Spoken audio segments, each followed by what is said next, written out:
perfect weather today for the final round. Let's go out to the play at the 6th. Our defending champion, Zach Johnson, Bill McAtee, along with Ian Baker Finch.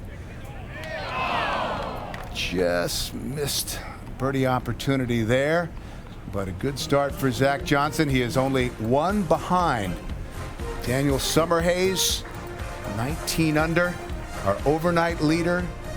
Zach at minus 18, but plenty of players in contention, and this is a golf course where things can change in a hurry. Jerry Kelly has faded a bit, +1 today. Hoping to make a move. Meanwhile, Zach Johnson, Ian, has made it to the tee at 7. And it is a very good par 3. The 7th hole. Real good stretch of holes here from the 6th through the 12th. A few birdie opportunities, but some tough holes upcoming. Zach would be feeling good though, 2 under par through the first 6.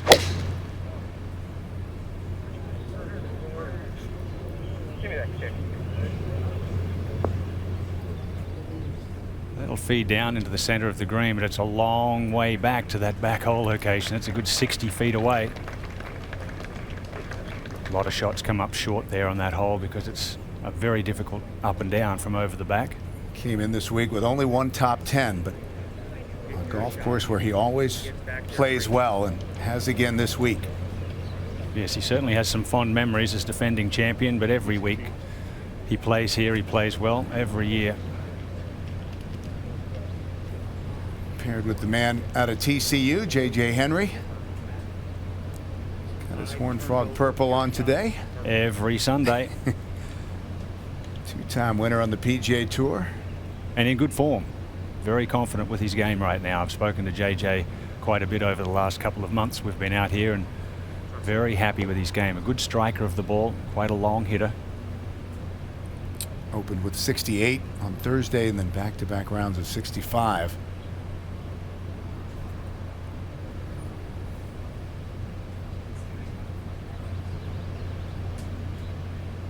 Boy, it's a good hit with a 5-iron. You really have to get all of it. 233 on the card today.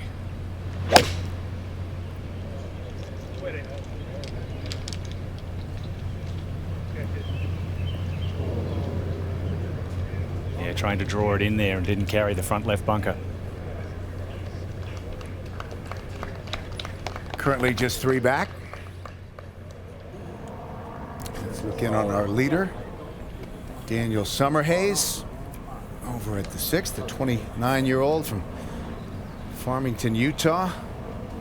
Started the day with a 2-shot advantage. The lead is now 1.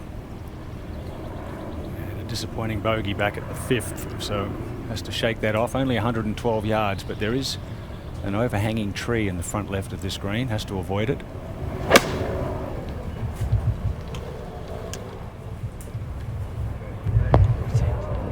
It's a popular spot today, unfortunately, over the back. Tough up and down. The winner here, not already eligible, will get into the field at the Open Championship, and of the final 7 groups, only Zach Johnson is already qualified for the Open Championship. This was David Hearn earlier from 121.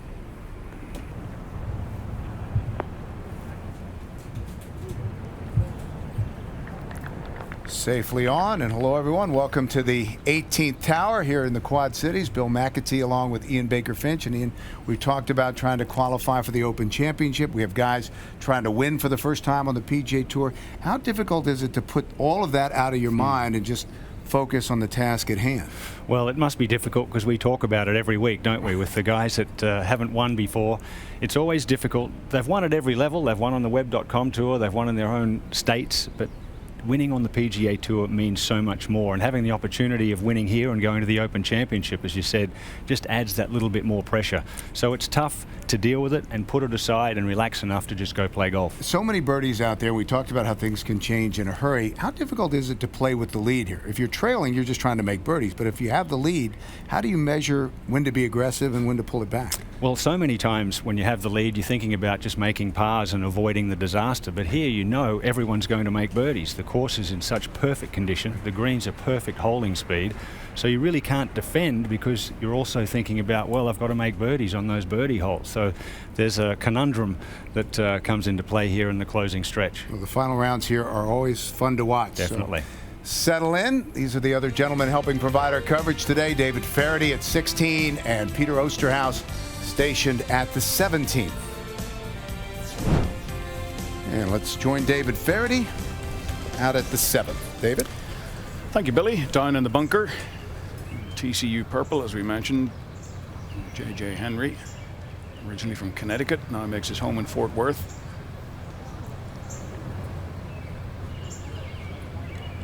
He's made one birdie today at number 2.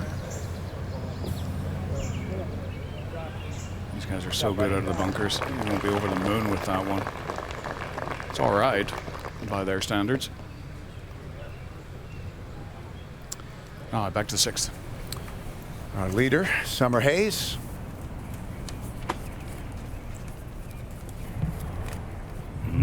Tough to judge out of that rough. Definitely, and he had to land it on. He couldn't land it short there. It's a pretty steep hill. We'll have to hold that putt to avoid back-to-back bogeys. 7.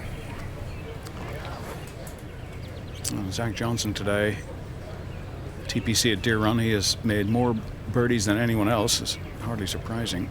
He's played here so often. Steve Stricker right there with him. Also, well, he won 3 years in a row. This one right to left. Stricker's charging too, David. He's 5 under today through 11. I saw that. Stephen Bowditch, 7 under par after 17 holes. Stephen Bowditch started very early this morning, making a great run. A young man whose name we see close to the top of the leaderboard more and more often, it seems. Damon Green, tending the flagstick, will be qualifying for the Senior British Open the week after next. Zach's caddy, fine player himself.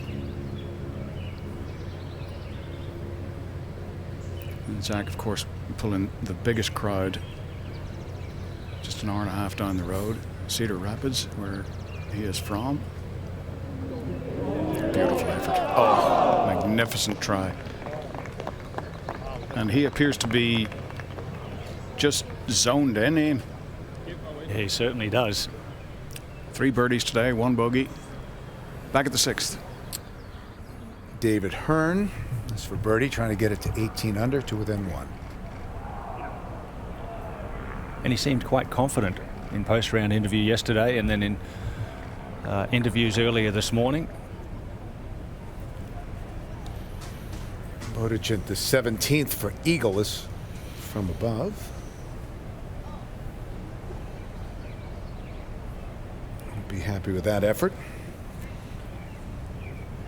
But went on to make birdie there. Big putt, this one. Summer Hayes for par. Keep the outright lead. Just put your best stroke on it. Back-to-back bogeys. It'll be hard to stay relaxed. He said yesterday when we had him up here in the booth after his game that he felt very happy and comfortable out there yesterday. He shook off a couple of bad mistakes well. Can he do it today? To 7. Big J.J. Henry, this for par.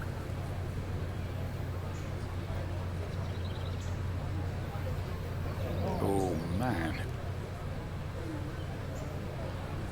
Well, the ones that end up short hardly ever go in, they say. Back on 6, Daniel Summerhays tapped in for his bogey also. So they're just clearing a space for Zach Johnson at the moment, but a long way to go. Now 2 tied at the top, should he hold this.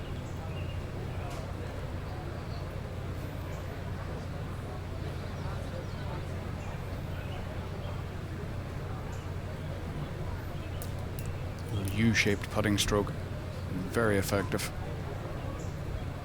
Beautifully done. He holds those well, doesn't he, David? Very Yes, he aggressive. does. David Hearn. Back at the 6th. This for his par.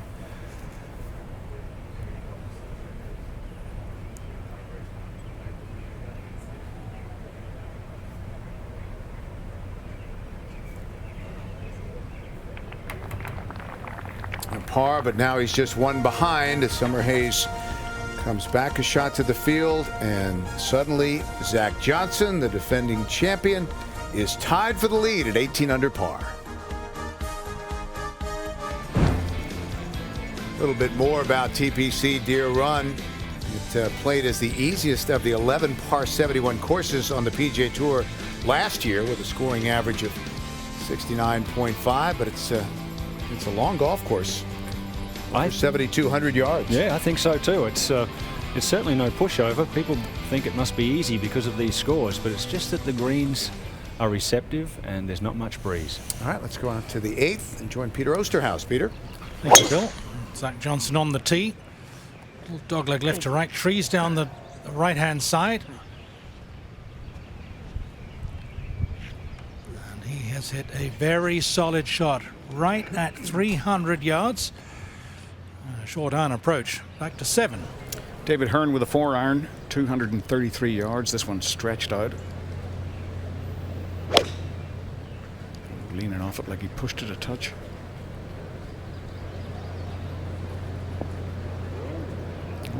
Takes the bounce off the right, and that's not bad. That is not bad at all. Everything collects from the right there until you go too far right, then it'll toss it the other way. Now our leader, now tied with Zach Johnson, trying to weather a storm here. 2 bogeys in a row. Has to hit a good shot here, really.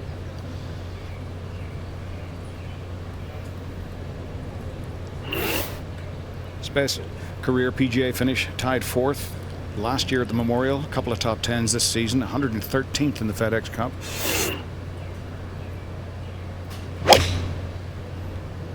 Is that left?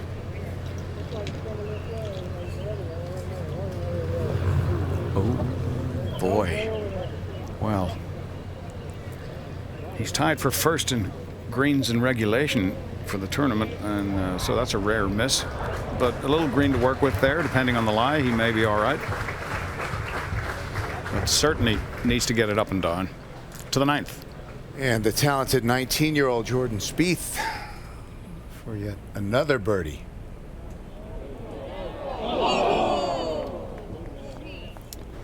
What a player he is, Ian. Yeah, it's just amazing every week, isn't it, David? He's right up there. Didn't finish top 10 last week, but has got 5 top 10s in on the year. Yeah. 7 top 25 finishes. He's made 11 cuts. He's got a temper too, which I like. You know, he can, yes, I agree. He's got a little, you know, expression in there. He'll give himself a hard time, but it doesn't let it take him over. Yeah, a little fire in the belly is good. So co-leaders, Zach Johnson, Daniel Summerhays, who's in a little bit of trouble, out to 8. And looking a little bit downhill to the landing area for the tee shots. Johnson and Henry getting ready to go.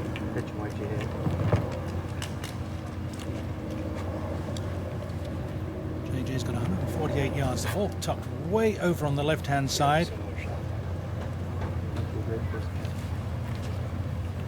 Bunker in front, trouble behind. You okay with it? Yeah.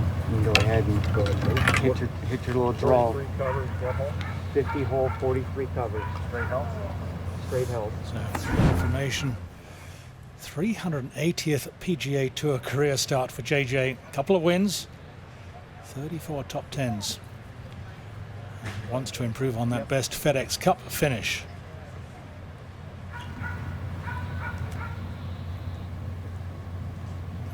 Bunker in front, bunker behind. Trust the yardage. Can't see the putting surface on that left side. Was looking for the draw.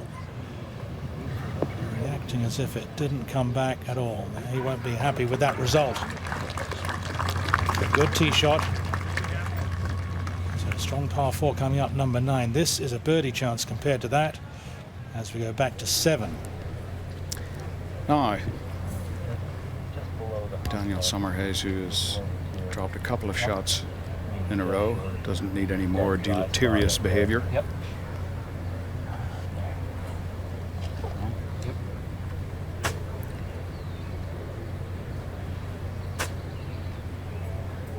Yeah, there's a little nugget. Only player over par in the top 10 or so.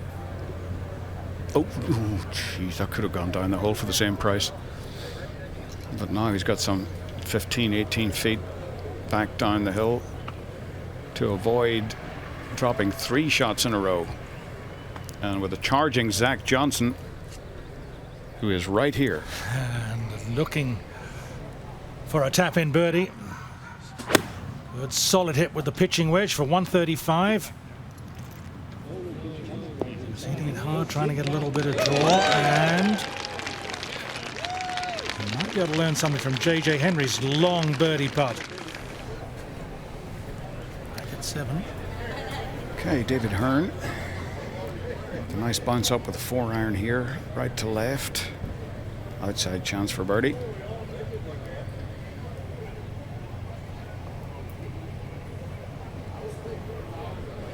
Oh, wow, what a good effort. Just a fraction slower, it might have caught the right edge and vomited in sideways. It's a good solid 3. He is just a shot behind. Just a stack of players on the first 2 or 3 pages of the leaderboard. And here's one right here, Steve Stricker. He could also win.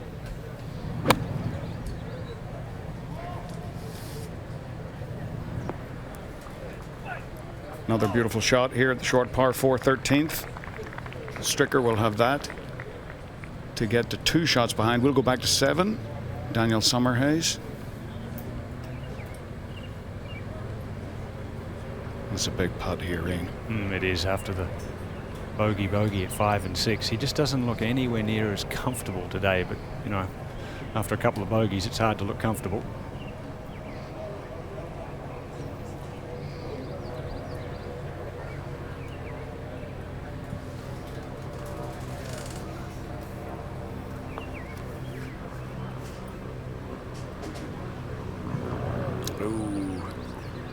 Good stroke though, David, wasn't it? Nice and smooth. It was. Yeah, and he putted beautifully yesterday, and obviously the previous 2 days as well. Just he's got to right the ship here. We go ahead to the 8th. J.J. Henry uphill. Birdie try. And uphill all the way. And work to do. He's not happy. Back to 7.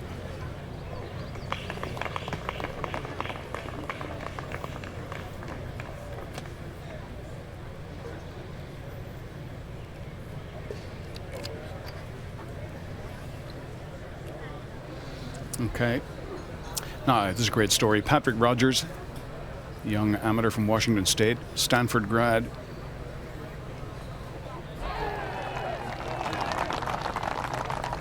Sorry, attending Stanford. 13 under par. What a performance. They just get younger and better and younger and better. Amazing, isn't it? And one of the older ones here at 13, Steve, no, he didn't like that. Like that. 4 under par for the round. After 3 rounds of 66, 67, 66, 69. And in most events, you'd be in front or close to it. That's for sure. Here, they really tear this golf course up, and it's not that easy. With Summerhays stumbling, Zach Johnson is alone at the top of the leaderboard now at 18 under. And he's at a whole location that he had fun with in round 2. He missed the green just on the left-hand side, had a delicate chip shot, knocked it in for a birdie. Today, it was a very precise approach. And double checking, is that an old ball mark and I can repair it? Yes, it is. Just under 11 feet to go to get to 20 under.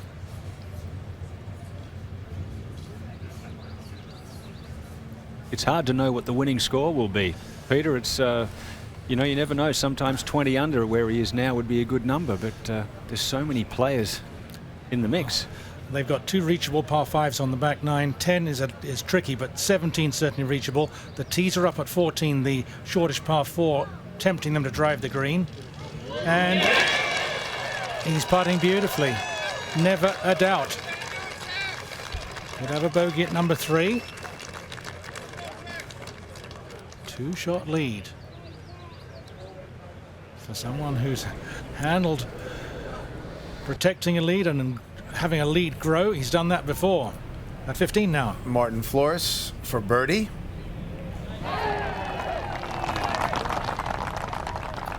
So 3 straight, and he's at 17 under. Man out of University of Oklahoma. Back to J.J. Henry. Ooh, little early look there. It was.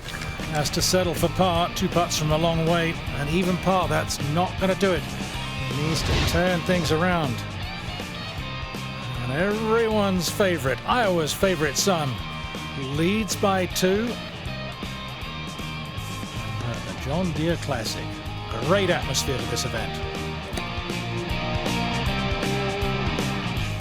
Let's go out to 8.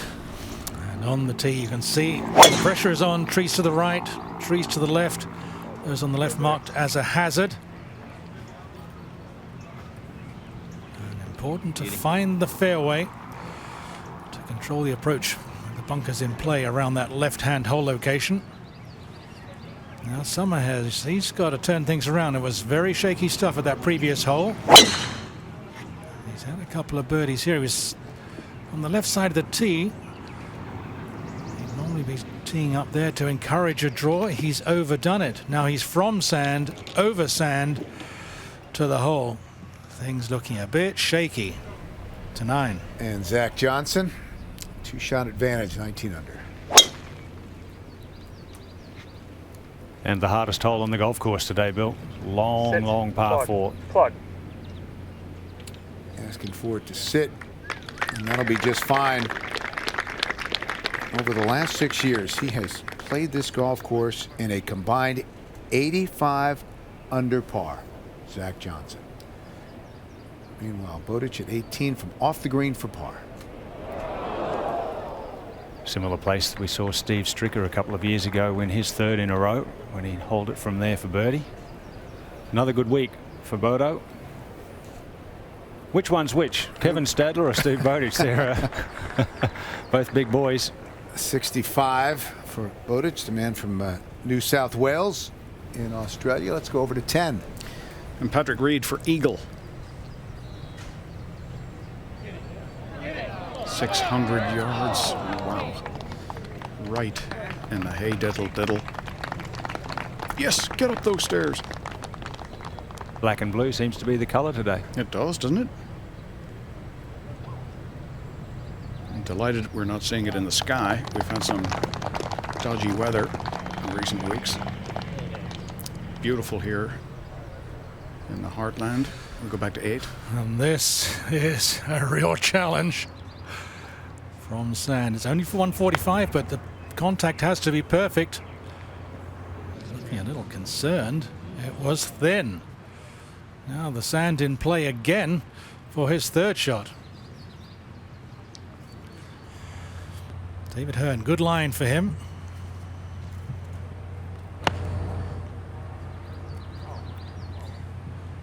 From 140. Not bad. It certainly looks quite intimidating from back down the fairway. There's more room than it appears. He'll have a chance. Now to 16. Martin Flores, this for birdie.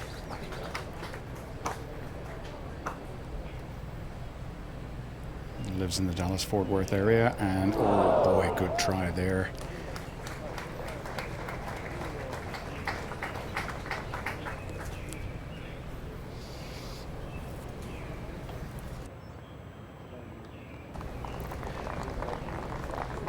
He has, is that shirt crimson, or is it University of Oklahoma, maybe?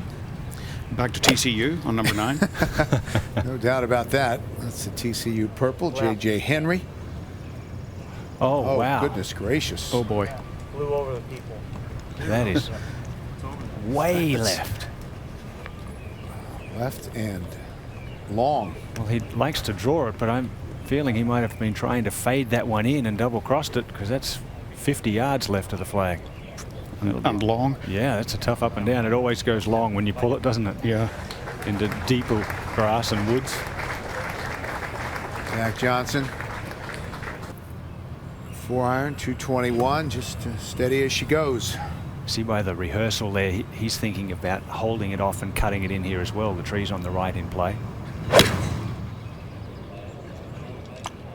If you want to fade it, rotate harder to the left. What a swing. What a swing. That just trickles off, but a beautiful effort from Zach Johnson, defending champion. And now the lead alone, 19 under par here in the final round of the John Deere Classic. And let's go out to the situation facing Daniel Summerhays at 8.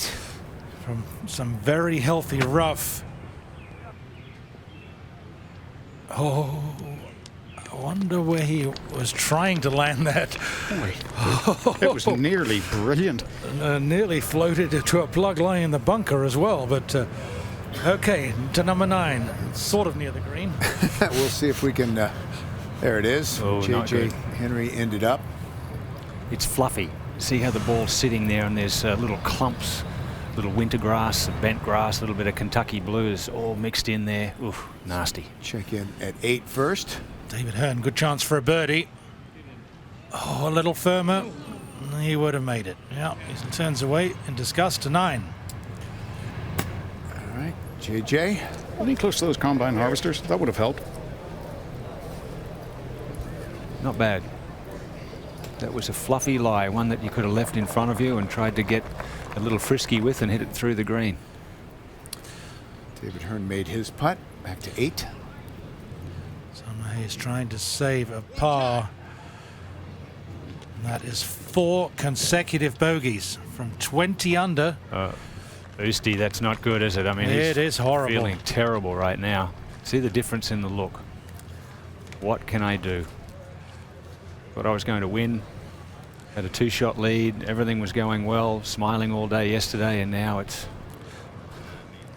a terrible feeling, Oosty, isn't it? It certainly is. I mean, the 7th hole is a tough par 3, but the other holes are not that difficult. 5, 6, and 8, not that tough. At 9.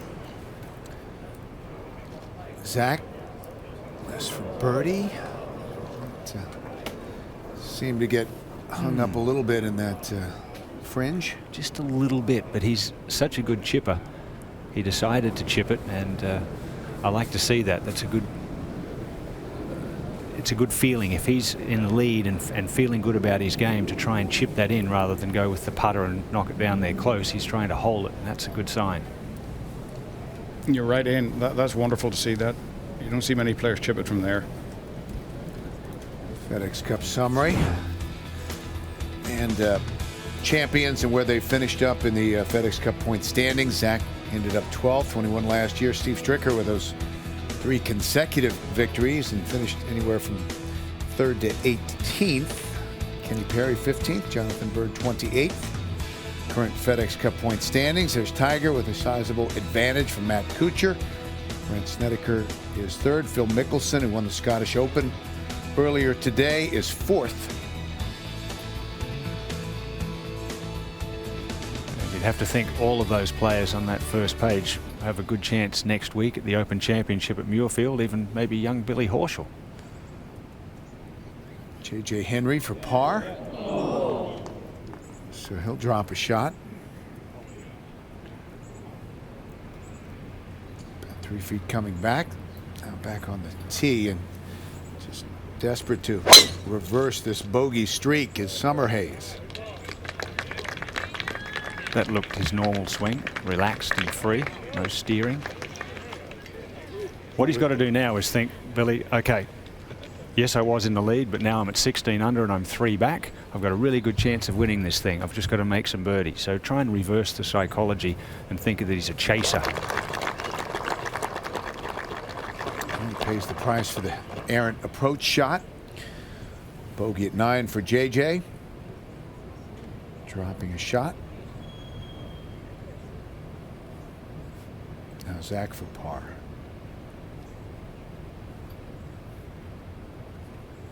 This to stay at 19 under.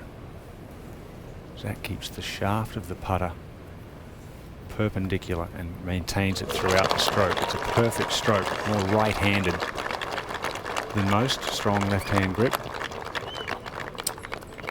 Very solid 32 for Zach as he makes the turn back on the tee. Man from Ontario, Canada, David Hearn. Also nice controlled swing there. Just took a little bit off that one, making sure he left it short of the long right bunker. To 10. And the brilliant teenager from Dallas, Jordan Spieth. He doesn't have his University of Texas colors on. Somebody must be having a laundry day. And he moves to 15 under par, 4 shots back yet again in the first page of the leaderboard. But Zach Johnson has his nose to the grindstone. He has his eyes on the prize here. He's the prince of the Quad Cities.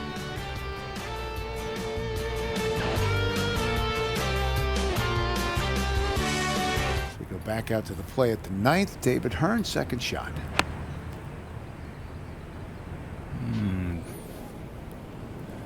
Wasn't a fade swing, just a safety one. Good shot, middle of the green. Finished the 3rd round yesterday with 3 birdies in his last 4 holes to shoot 64 and start the day 2 back. He's got a smile on the face. That's good to see. He seems like he's having fun.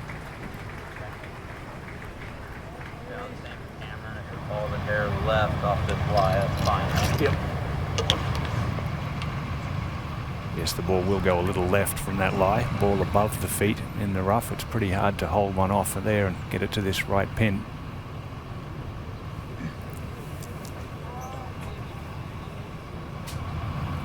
Look at that.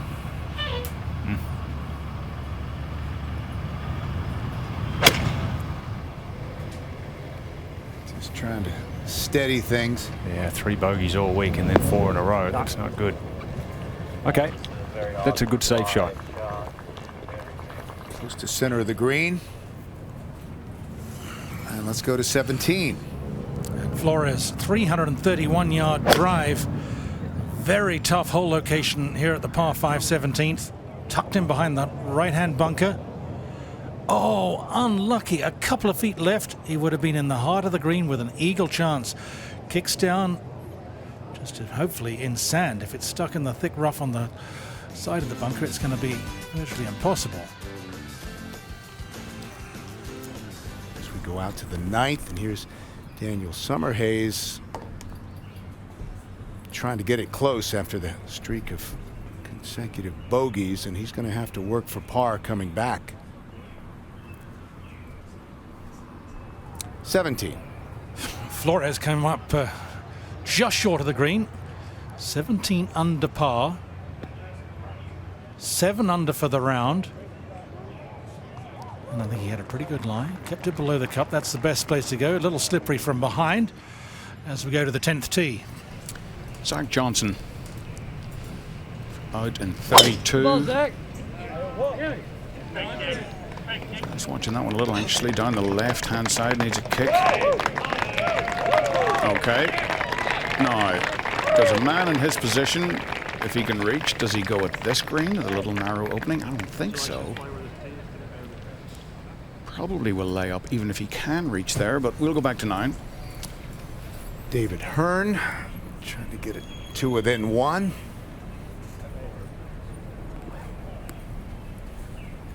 Hard to be aggressive with that one down the hill. It's not a bad putt, and 4's a good score at the 9th. A winner on the web.com tour, a winner in Canada, have sort of been a top player at every level and just has yet to win here on the PGA Tour. 17. Flores with his putt to go 18 under. Well, hold, make another birdie at the last and then see what that chasing pack with a good number of holes still to play, what they can do. Well, hold to 9. Well, he really knows he has to make this. Well done. And that will draw a sigh of relief and a smile after 4 consecutive bogeys. Yeah, off the bogey train. Nice smile. Still only 3 back. Jordan Spieth right back in it once again over at the 11th. Yeah, no surprise. Just a couple under par today. Oh, everything pushing that ball to the right. It doesn't turn. This green slopes significantly from back to front. So nicely positioned though at 15 under. Lots of birdie chances on the closing stretch. A lot can happen. Zach Johnson, of course, he's got 9 holes to play. Leading at the moment. Let's go ahead to 10. And Zach Johnson with 253 yards to the front, so he could have got up, but deciding with the shot lead, this is the better choice. Now, earlier up by the green, this was Jerry Kelly after hitting his 2nd shot into the water. He dropped. This was his 4th. There's a little ways to, that's net 4 or something. Oh, don't throw it in the water. Wisconsin man goes to 16 under par. That's birdie the hard way. That can turn it around too, something like that. Yeah.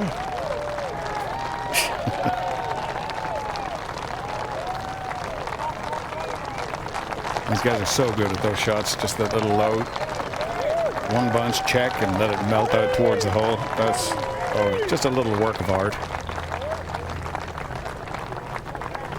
After going at the green in 2, still comes up with 4, having found the water. 18. All right, Martin Flores has put a nice little Sunday move on him here today. Boy, has he ever. Can he make it? No, didn't get enough club on it. I was going to say if he can feed it down off that slope, but he left it short of it.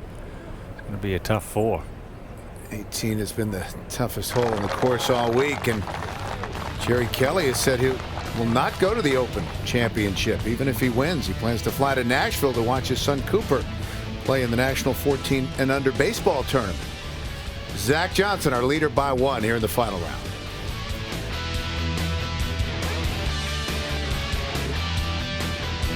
There is our leader playing the 10th. His 3rd shot. That sounded very muffy indeed. Ooh. Are you serious? Actually, an attempted layup there again. At least he didn't have to worry about too much spin. Yes, true. Top spin. Well, to 18. Martin Flores, long try for birdie. This would tie him for the lead at 19 under. Yeah, it'd be a real bonus to hold this one. It's a tough putt to get close. Pretty good effort from that range, actually. Tied for 10th at the Valero Texas Open. Best finish of the year. He's a pupil of Randy Smith over at Royal Oaks in Dallas, who worked for so many years with Justin Leonard. Back out to 10. Well, I was talking to Zach's mom yesterday, and she said she drove him to every golf course, she thought, in the Midwest. So it didn't really surprise her, the amount of support that he has around here. Just needs to be careful here. Yeah, I mean, a very smart player. When you make a mistake like that, it's easy to try and make up for it with a putt and run it past, and all of a sudden you don't have a lead anymore. Now 16. The other Wisconsin man, we just seen Jerry Kelly, who's not playing the Open Championship now. There's Steve Stricker. It's his 20th wedding anniversary. And Nikki Stricker would tell him off for that one. She used to carry his bag. but he retired her, which is the right thing to do. 18. Martin Flores. Harrison Frazier, another pupil of Randy Smith. He's produced a lot of them out there. Flores is a good young talent. Mm-hmm. He's got a nice future. Leads the field in scrambling this week, 90%. So you'd have to think his short putting is good if you're leading that category, and this is a big putt for him. I don't think 18 under will win, but you never know what might happen.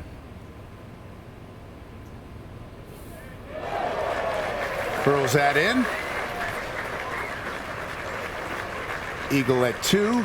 Couple of birdies out in 31. And then very tidy coming in. 4 birdies in his last 6 holes, home in 32. So he posts a 63 as we go back to 10. Well, Zach Johnson, so this little squeaky one, played the 10th like he didn't like it or something. But one-shot lead. The difficult 11th coming up. He has been very, very impressive today. Oh, and Steve Stricker must have caught the inside right edge of that bunker and shot across nearly into the Rock River. That was a horrible break.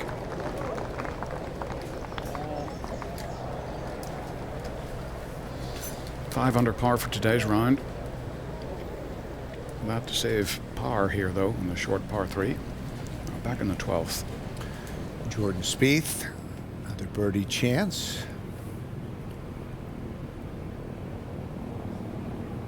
Well, they're all going close.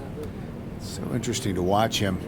He just has this presence about him that he belongs out here. And you talk about a guy with a future. Just 19 years old. And he's got a bright one. Zach Johnson, a one-shot advantage here in the final round of the John Deere Classic. And let's go out to 10. Third shot from the overnight leader, Daniel Summerhays. Oh, a little unlucky there. Just coming from the semi-rough. Couldn't get any spin on it. Played it nicely. To the 11th.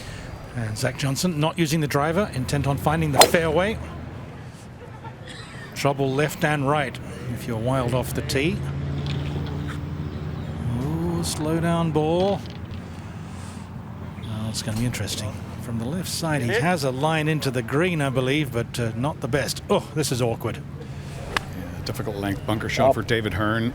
And this last group is collectively 3 over par, which looks horrible compared to the rest of the field here.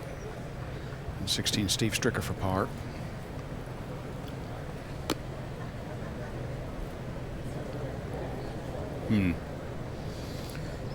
So he will likely go back to -4 for the day.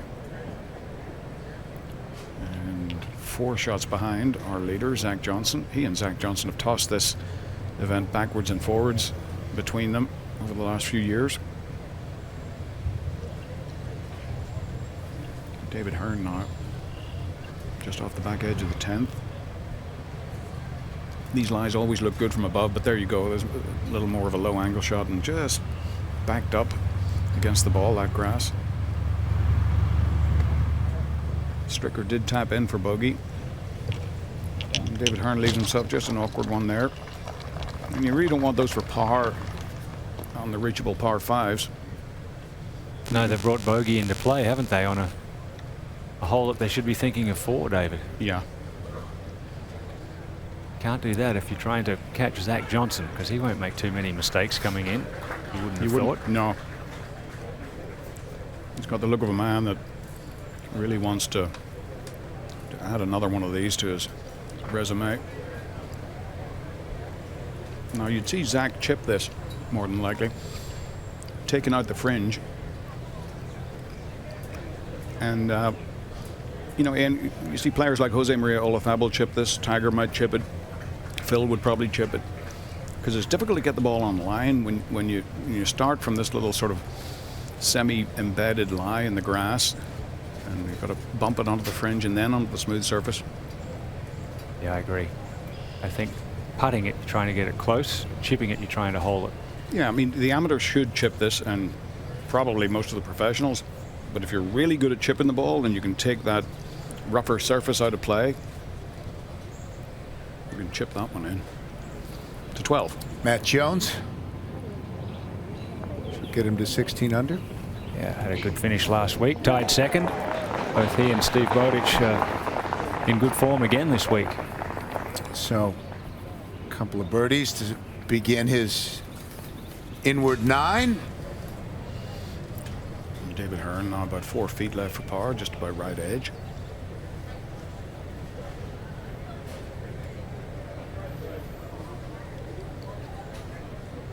Nicely done. One of a number of young Canadians rapidly improving, it seems. But that's like giving a half shot back there.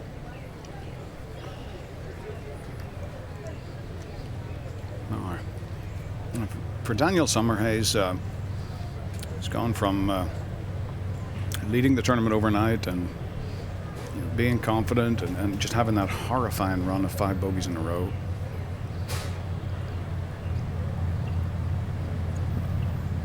It will be quite something to see him get back into contention. To be able to fix yourself on the golf course is so difficult. But experience is what you get when you don't get what you want. That's right. Hopefully. 11. Okay. And from behind the green, the hole looks even narrower than it does from the tee. Playing at least 60 right now.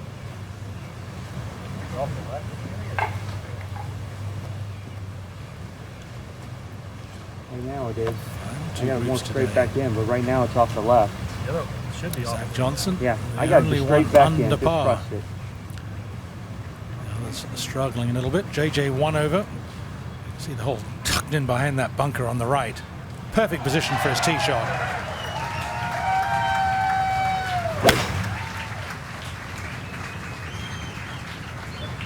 Talking to it. Plenty of the green left. And chances are he's going to use the putter. He's muttering away. Better to miss left than right. Jungle down the right-hand side. And Zach, pretty lucky with his drive to have a clear shot to the green.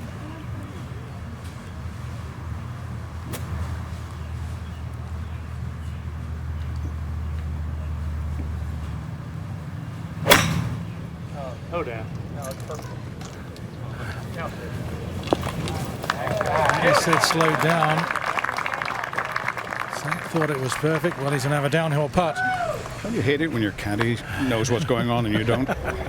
Damon Green's such a good player. Damon's a very good player, plays on the Champions Tour, an excellent caddy and a good player as well. Trying to win back-to-back. It will be a very popular win. We've got some interesting holes coming up down the stretch at the John Deere Classic. A little breeze making the players think on those tougher hole locations on the closing stretch.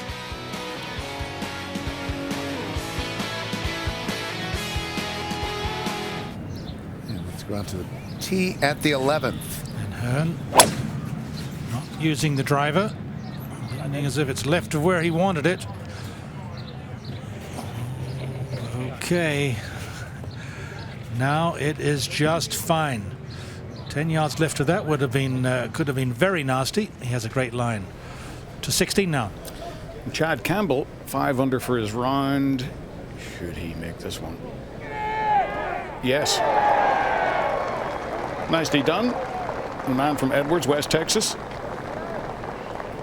And of course, for the PGA Championship coming up in Rochester, New York at Oak Hill, Chad Campbell, who gave Sean McKeel such a run for his money there the last time we were there. We go to the 11th. And JJ out of the fringe, downhill all the way.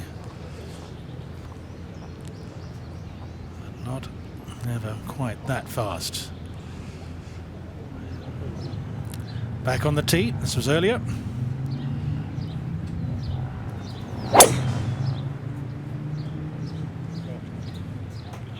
The arms come across the body a little bit. He was leaning as if it was left.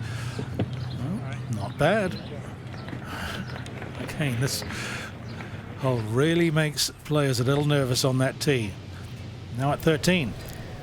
And a tap-in birdie for Jordan Spieth. Just keeps on coming at them. Only a matter of time you have to feel before this young man knocks the door down. Back to 11. Now our leader. Long way to go.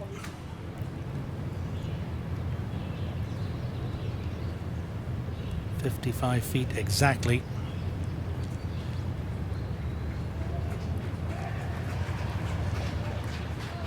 Be good.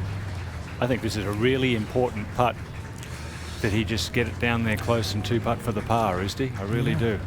I wonder if J.J. Henry's speed messed with him a little bit.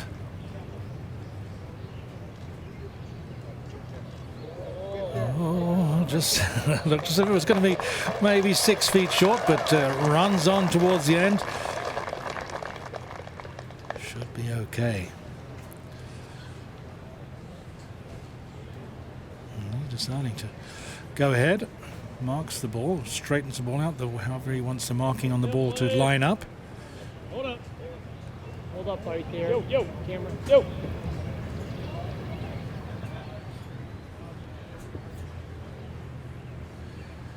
Everybody stand still. And our leader stay at 19 under.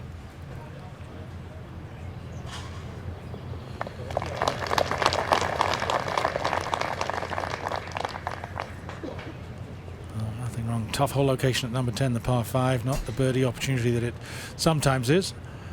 And 4 is always good at number 11.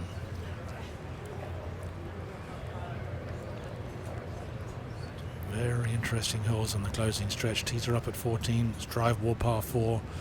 17, the par 5, reachable in 2.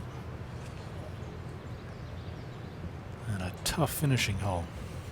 So what do you think the winning score is? Oosty, you think 21's good enough? Ooh, yeah, I think it might be. I think so too. Yeah, but a lot can happen. There will be, with the tees up at 14, there's going to be eagle chances there. 16 is a very attractive but short par 3 if you hit the right shot. 18 is the one that can stress guys out.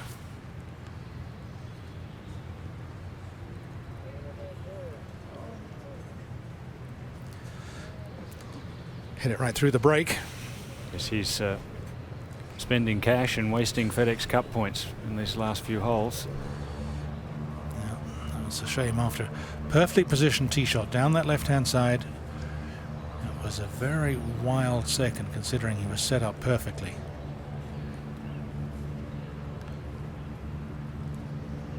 Only just over 150 on that second shot.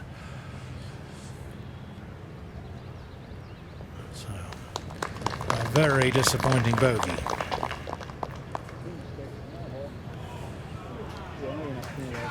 Six off the lead. Now to 13. And Matt Jones, another name that we're seeing more often towards the top of the leaderboard. It's nicely done. He hit that pretty hard. Couldn't have been lying particularly well. Not many guys hit it better than him. Tee to green, he's a flusher. 11. We've got the final group on the 11th hole. Summerhays and Hearn.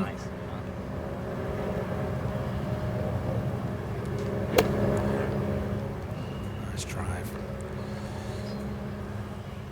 Jones did tap in. It's not a hold anymore, is it? Yeah, cover's still 53. Summerhays It wasn't just blowing. trying to turn things around on this second 9. He might be having one of those days, Oosty, where every club's sort of in between. Oh yeah, it can happen. Now at 17, par 5. Oh. Average by Stricker standards. Back to 11. So he's 3 off the lead.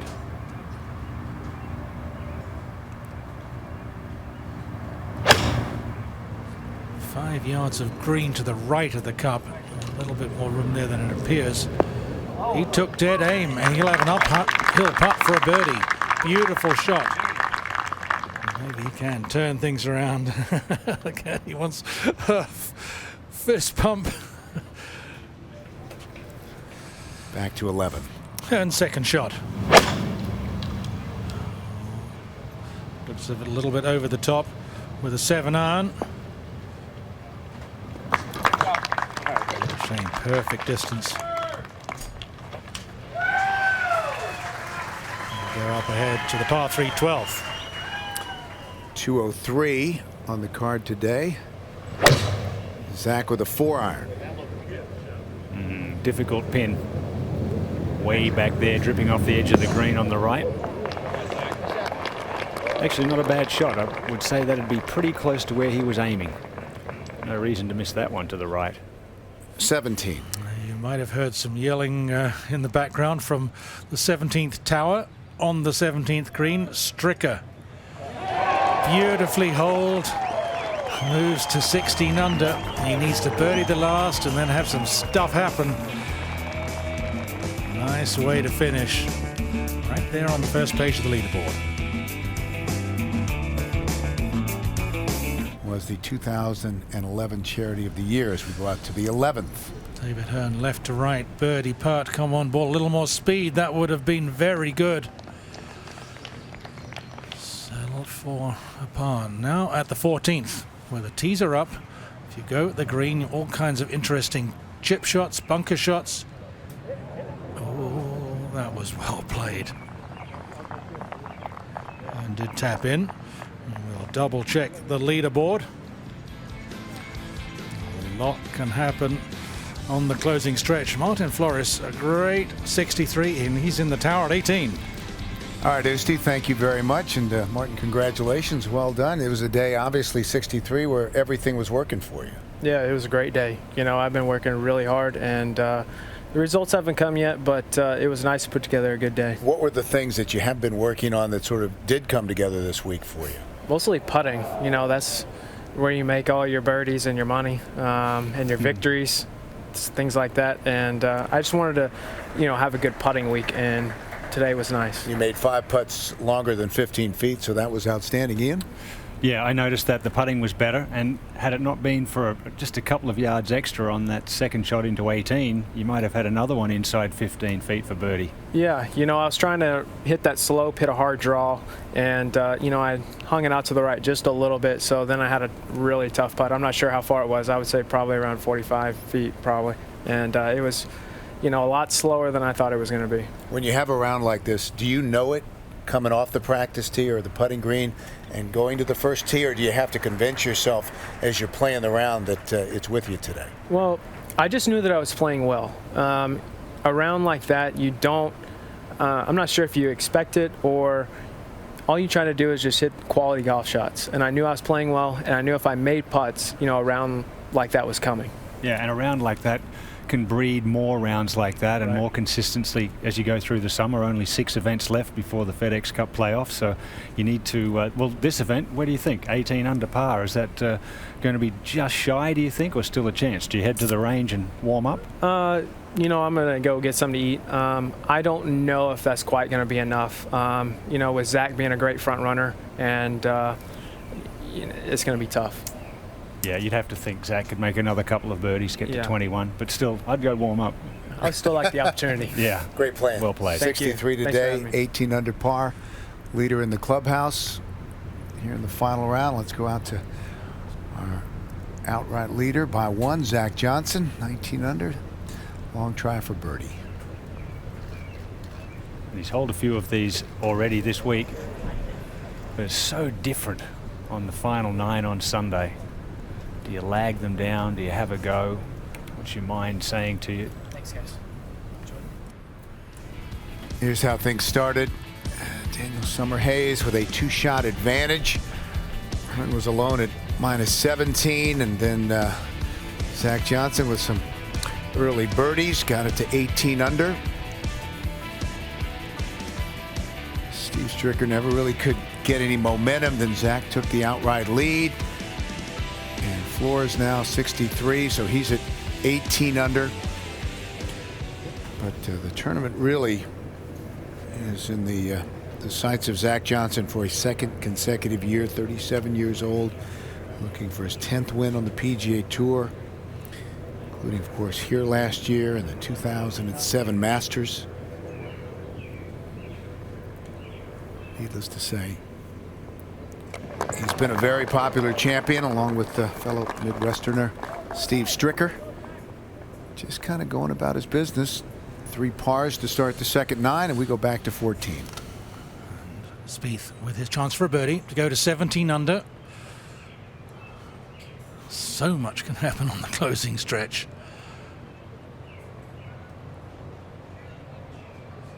Got to take advantage of the opportunities, and he does. The little fist bump, thank you, right in the middle. Well done. The youngster, he seems pretty comfortable being in contention. Now a very important putt for Summer Hayes at 11. After those 4 consecutive bogeys, 5 through 8, he gets back to 17 under. Only 2 off the lead. Unbelievable with that run of bogeys. So now he has to remember how he played those first 3 rounds, and it's going to be an interesting closing stretch.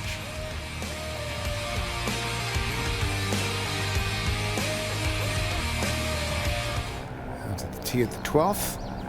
Daniel Summerhays, our 54-hole leader. Now 2 back. And feeling a lot more positive about himself after that birdie at 11. Good shot. Nice shot. Safe location. We've seen that tee shot from a lot of players today. 3-time champion Steve Stricker. 166 remaining after a big drive.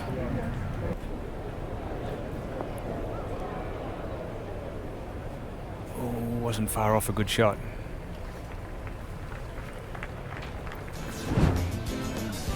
Multiple winners at the John Deere Classic. Zach is trying to join this group. Former Commissioner Dean Beeman. He was a good player. Won here in the Quad Cities, 71 and 72. And D.A. Weibring, who designed this golf course, a 3-time champion. Steve Stricker, of course, a 3-time winner. Now David Hearn, 5-iron. 203, the yardage at 12. Dean Beeman had a heck of a short game. And he knew he'd just tugged that a little bit. Hasn't been able to get that little left to right shape on the shots with the right hole locations. Well, everyone in pursuit of Zach Johnson, trying for back-to-back wins here at the John Deere Classic. As we go out to our leader at 13. And Zach Johnson, who just looked invincible on the front side, slowed down a little here.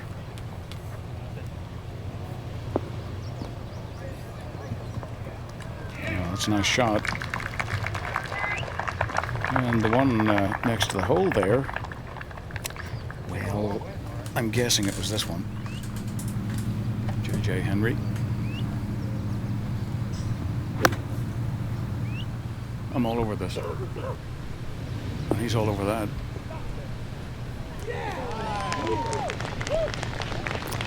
Well, J.J. has had a decidedly average day so far, but that'll help. And this was earlier at 12. David Hearn. This very lengthy birdie effort. Wow. What a great effort. Goodness gracious. Gee whiz. Went on to tap that in.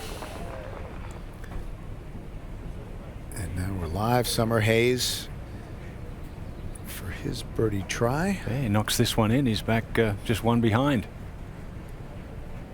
Good speed.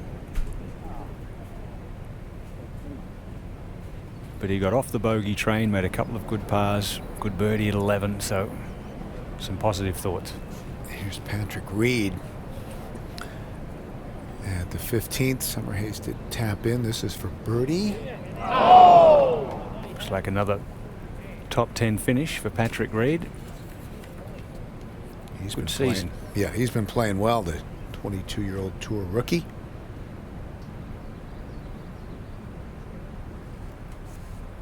Steve Stricker. Birdie effort from off the green. tapped in for his par. So Stricker with that coming back for 66. And 16 under, 2 behind the lead in the clubhouse. And, definitely a top 10 at least. 13. Daniel Summerhays showed us a little backbone there on number 11, getting one back. Have to think 13 and the next hole. Two pretty good chances. Good strong swing, David, isn't it? Right on the Avis. Right on the ball. Not a thing wrong with that. Oh, beautiful. No, David Hearn. In a tie for third. 3 at 17, 4 at 16, 4 at 15.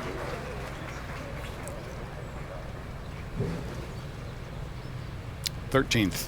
Oh, kind of bludgeoned that one through whatever little break there was. Just Ian, I mean, he hasn't really made what you would call a mistake yet. Maybe his third shot at 10, but par there. But he doesn't look like it's. He looked fierce on the front side. Yeah, definitely, and he hasn't won since this event last year. He had a third at the Crown Plaza Invitational in Fort Worth, Colonial. Hasn't had a great season, so he's not brimming with confidence, is he? No, I mean, he's not running away with it, and as we've seen before, strange things can happen over the last few holes here.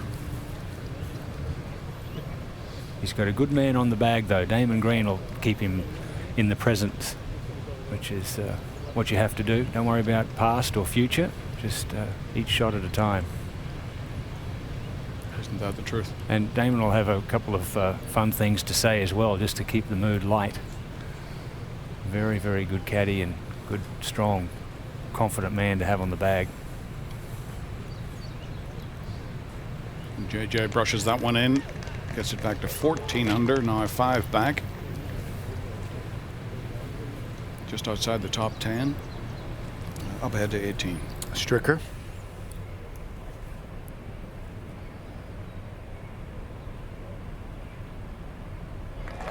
Doesn't miss too many of those, although first round he missed a short one there on the 18th hole. 31 is opening 9. Couple of bogeys on the second 9. Jimmy Johnson on his bag now for a long while, coming off the bag of Nick Price. In with 66, and now let's go over and look in on young Mr. Spieth. Deep in the rough at 15. Oh, what a shot. Well, when you're 19, you just go for it. And that's what he's done. I like that attitude. He's have a go.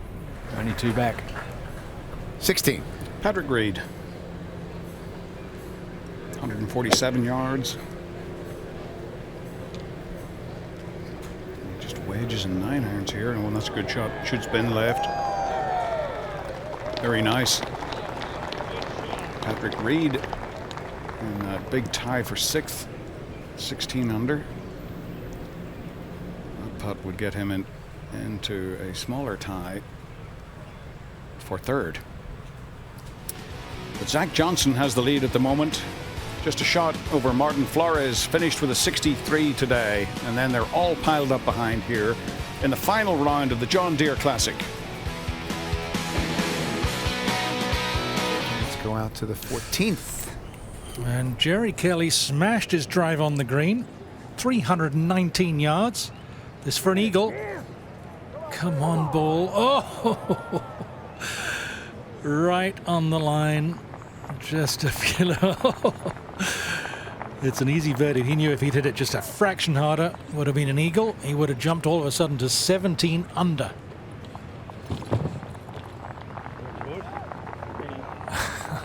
Not happy. The touring pros aren't happy if they leave a putt short, that's for sure. To 13. And David Hearn, his second shot.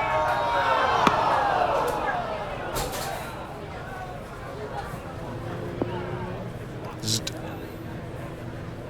Yeah, I made the sound effect, but no result. Not bad. Not bad. Now the 14th. Now we have a look. With the tees moved up, Playing 317 yards today.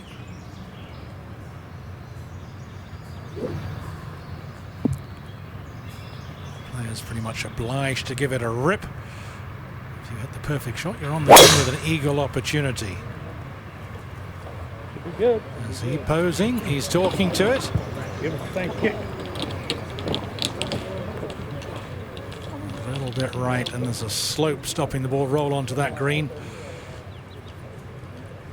He needs a perfect lie if he wants to hit the nice, delicate lob shot up and over the ridge. Yeah, he's disappointed with that first bounce to 13. Daniel Summerhays. Really needs to pop this one close. Sounded crisp. Keep on going. Always sounded like it was going to spin. It's a good shot. It'll look a lot better from where he's standing. Might be a little disappointed when he gets there, but he can knock that in now. Here on 16, Patrick Reed, this for birdie.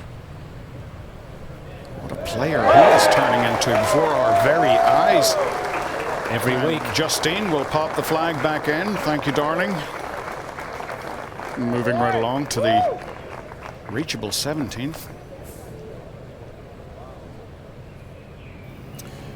Back at the 15th, Jordan Spieth. And this is some thick rough. Just needed another foot on the carry. Just get it into the fringe and let it roll down. Almost. But he hit a fantastic up and down back at 14. Good touch. Oh, to be 19 again. 13. And David Hearn with a, well, this is a very big putt. Oh, and beautifully slotted. And he quietly sneaks up. Now just a shot behind. He's just moseying along, minding his own business. Hoping for something untoward to happen. Summerhays. Oh, wow, what a story this would be. Now also just a shot behind. And things just tightening up at the top. 3 tied at 18. Zach Johnson still with that one shot. Jordan Spieth again. And this was earlier. This is for par to stay at 17 under.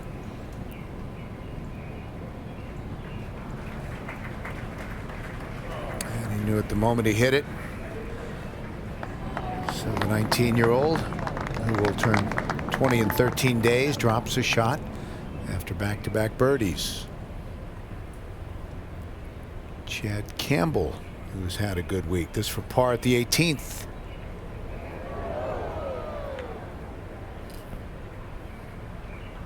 Yes, we haven't seen a lot of Chad in recent times, but that is a good finish for him, a good confidence boost. Played the weekend at 66 and 68. 14. And a very interesting 14th. You can see those trees players have to come over the corner of their trees to attack the flagstick. Zach exactly hole high, but below the level of the green. He just needed a little bit more favorable bounce. Boosty, didn't he, on the tee shot? It was beautifully played. Such a hard shot now, hasn't he? He's got so many choices. He hasn't hit it exactly right, gets the right bounce for it to end up the right distance. Not taking much time. Looks to be a very lofted club.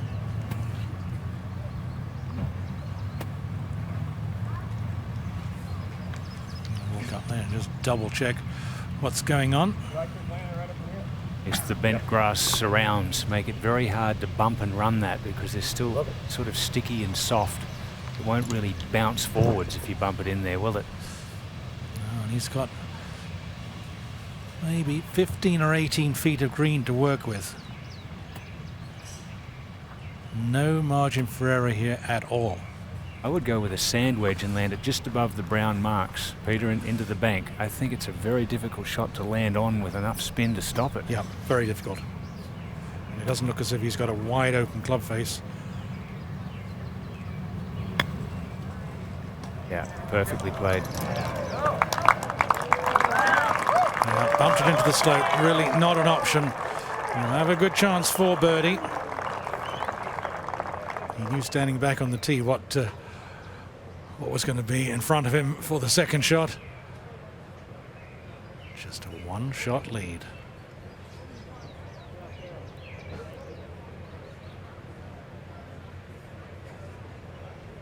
He's won before. Had an up-and-down season this year. Played very well at Colonial. Where precision is certainly a demand in Fort Worth, Texas. Now he's going to check some notes from practice rounds. We'll have another look at this. Keep the head down. Couple of bounces before it reached the green. Exactly what it appeared to me, Peter, and he went with it. That was the ideal shot, and he played it nicely. Yeah, hitting the wide open club face and lobbing it up there, no margin for error at all. The least bit miss hit, and it's hitting the slope and rolling back down to your feet. Now at 16. Jordan Spieth.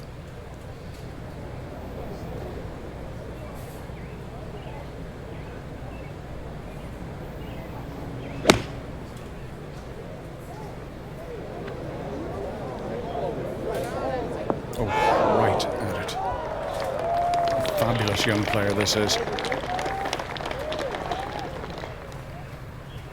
Waiting on the 14th tee, and you have to wonder, is this the little prod that Zach Johnson needs?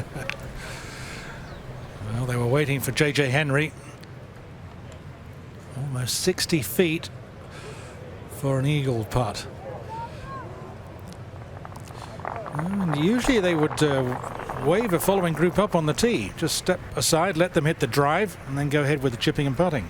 Yeah, I think that's a better move too. Speed up play a little bit, but I think these guys got there just a fraction later than they were already on the green. So yeah, they might not have been quite as close as in a regular play. First two rounds, taking their time, obviously on the last day. I love it when they shorten this hole up. Just that 20 or 30 yards. Use one tee down and give the guys a chance. Yeah, it's 310 yards downhill to the front of the green, so it's pretty inviting. I'm not sure if I were Zach Johnson, I'd want to wave them up. The last thing you want is Daniel Summerhays to swat it on the green about 10 feet away. It might make the hole look awfully small to you. How about that stat? He's only missed very few putts under 8 feet for the whole tournament. You know, the other side of that, of course, is the intimidation factor. If these two good players are calling up the two younger players behind. Oh, it could have gone in. I think from his gesture, he thought he'd made it. Whoa. Stays at 19 under. The guys back on the tee relieved at that.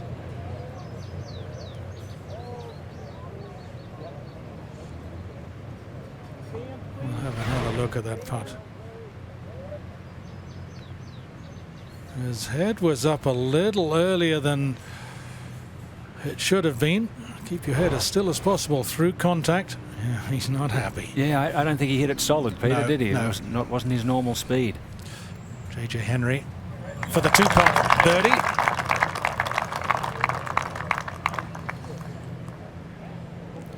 Just even par for his round after 65 in round 2 and 3 for JJ. The head is down. Now, the final group. Drivable par 4, but a very narrow target. There's some good drivable holes on the tour, and it really encourages everyone in the field to have a go, Peter, like Riviera, for instance, which is a diabolical green, but it's at least reachable. Well, it is reachable. I mean, it's you don't even have to move the tees up at the 10th hole at Riviera to tempt the guys to go at the green. 15 at Travelers is another one. They all have a go. Oh, yeah, that's fun. 7 players today have found the green. Second easiest hole on the course. Come on, baby. Give me the right bounce. Is the ball listening? Give me the right bounce. He needed a couple of feet coming this way, and he talked to the ball just the right way. Great shot. Yeah, He's 3 or turned it 4 around. feet left, all of a sudden he's in the bunker. Great result.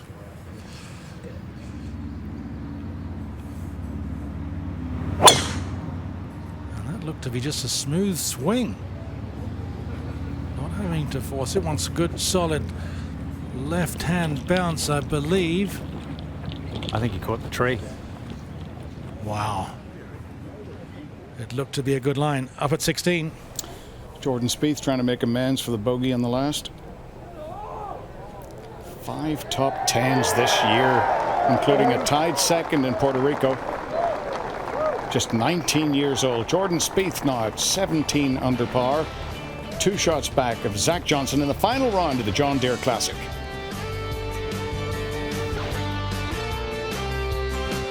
It's out to 14. And this is an awkward one. It's a lot further away from the flagstick than it appears. We're talking 45 yards.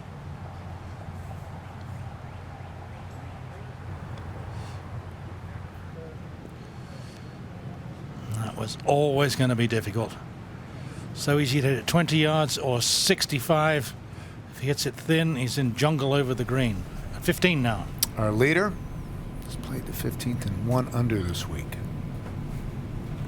See that aiming down the left side, hit a little block fade down the right. And he likes it. Perfect. Down over the hill, and that'll carry him down about 45, 50 yards more. Riding a streak of 19 consecutive rounds in the 60s. His last round in the 70s was a 71 he shot in the final round here back in 2008. Here's Jerry Kelly trying to get it to 17 under.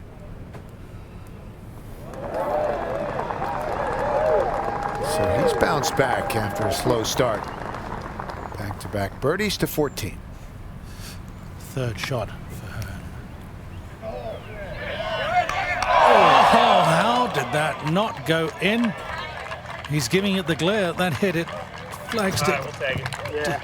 Yeah, okay. Well done. We'll take it. Not the time to get upset and be stressed out going to the next tee. It's a good par 4 coming up. Oh, watch this.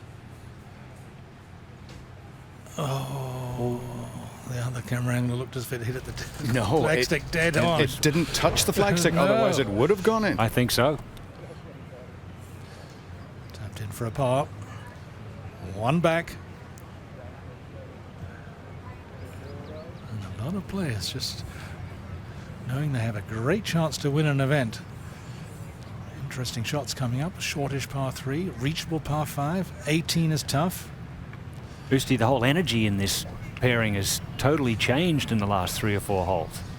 Well, understandably, because it was going, 4 consecutive bogeys, and all of a sudden we've got a putt to go to 20 under and lead by 1. Incredible.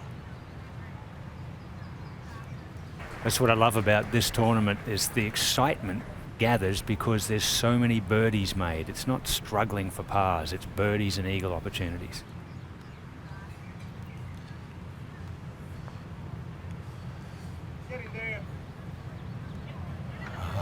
Oh, it would have been awfully close.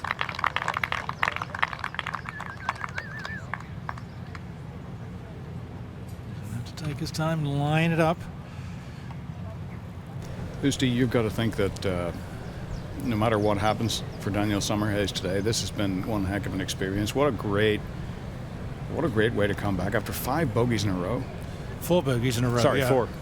Yeah, it was very shaky considering, he was the leader. What a tough thing to do, to get back in contention. Absolutely. Birdies at 11 and 13.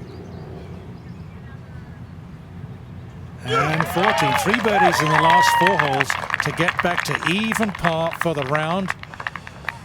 And we'll check out that scorecard. A nice little start with the birdie at the par 5 second, but then a horrible play for 4 consecutive holes. And it's a wry smile. Has to be proud of himself. Although, let's not be proud, just 1 shot at a time on the way to a possible victory. I remember me. Some turnaround. Here's J.J. Henry trying to make a move as well. Second shot at 15 on its way. Yeah, that's more his shape there. The little draw in close. Beautifully played. Wow. To within a foot from 155. So he'll move to 16 under as well here with just 3 to go. 17. Now, Patrick Reed has an eagle putt. But I think if you had offered him a birdie, he would take it right now. Almost 60 feet downhill, left to right. And work to do. Reachable in 2, but that bunker right on the line to the hole. At 15, Zach Johnson has not made a birdie since the 8th. made 4 birdies in his first 8 holes, along with a bogey. That was from 153 with a 9-iron. All pars since the 8th. And now we've got co-leaders. Summer Hayes back sharing the lead with Zach Johnson here in the final round of the always exciting John Deere Classic.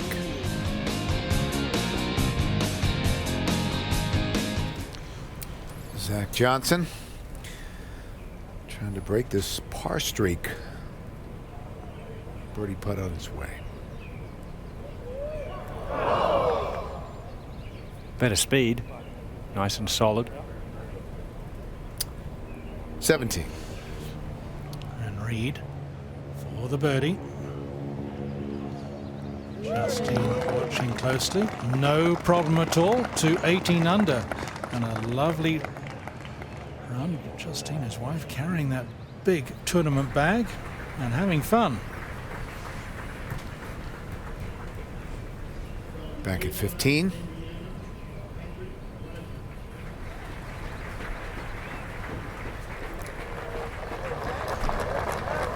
Another par. That's 7 consecutive pars on a golf course where that loses you some ground to the field. Does it ever? Now JJ, after that spectacular approach shot. So now, after a kind of a slow start, 3 consecutive birdies for JJ. 12 guys at 16 under or better. Back on the tee, David Hearn. That was a better swing. I like he released that better. Didn't hang on. Yeah, how's Martin Flores doing right now? Well, he said he was going to go get something to eat and then sort of figure out what was going on. So I think he's watching with interest, I'm sure. Can stay eating, I think. I wouldn't head to the range just yet. Summer Hayes lets go of the club. That's typically not a good sign. And that will go through the fairway and into the rough. 17. Jordan Spieth's second shot. Come on, be there. 312 tee shot, 246 on the second. Oh, just that little bit of a left-hand bounce, and he's on the green. You can see from long range what a difficult hole location. And he maybe cannot see that it's finished in an area where he can use the putter.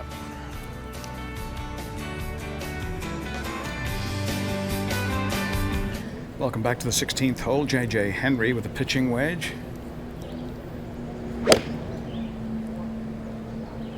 Didn't have a great start. He struck that beautifully. Here it comes. Well, nice shot in behind. Chance to go to 17 under. 2 back at the minute. 15. Here's David Hearn, who's currently 1 back. Now spin left. Only 1 under for his final round. That's a nice effort. 167 yards with a good solid 8-iron. See how he drew it in there? A little more right-hand release. Beautiful. Back to 16. Zach with a 9-iron. You're at the speed, just go in. Down, down. Yeah, that's plenty of club. All right. All right. That's pretty good. He really could do with making 1. He's got the reachable 17th coming up. It's just they're stacked up behind him. Somebody has to make a birdie. Tied for the lead here. Yeah, this is where Summer Hayes David ended up off the tee. That thick rough. Fortunate it didn't bounce into the hazard. Now, if he could just run this up, try and land it short with a draw, that's what he's trying to do. Oh, well done. That was very thick rough and nicely played.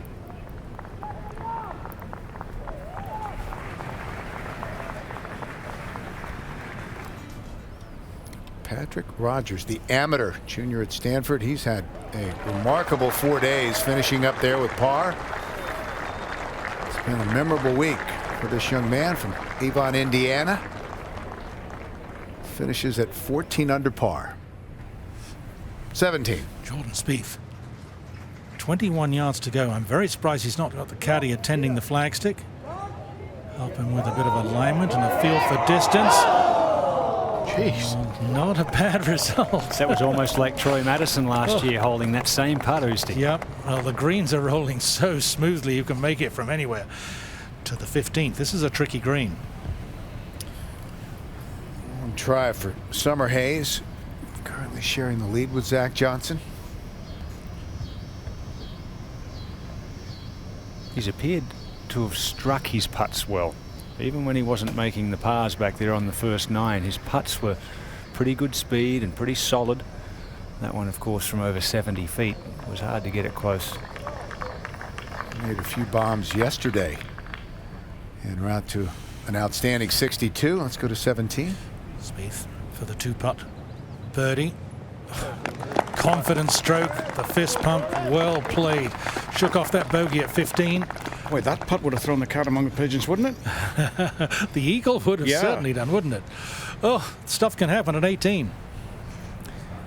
Over in the trees to the right, Patrick Reed. Gonna have to be very careful here. We didn't hear anything solid. Found that front right bunker, which is a better option than being on the other side because you've got that pond. Yes. Much easier out of the sand than the water. 16. J.J. Henry, left to right down the hill. Up. Oh, yes. He straightens out a little, and boy, what a finish for J.J. Henry after a very poor start. Comes steaming back, maybe just a little too late. And that would be from one of the various pieces of driftwood that appear to be floating down the Rock River, some of which have people on them. No suspension of play.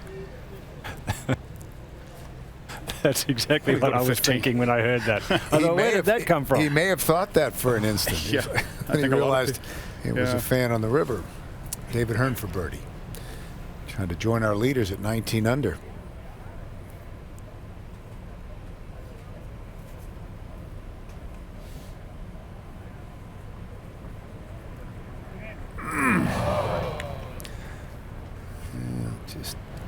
It's getting squeaky, isn't it? Yeah. 2 at 19, 4 at 18. Every year. You never know until that final putt. He's been very solid. That's David Hearn looking for his first victory on the PGA Tour. Oh, that might have been the culprit, Billy. There you go. Enjoying the summer Sunday on the Rock River. That's the 16th.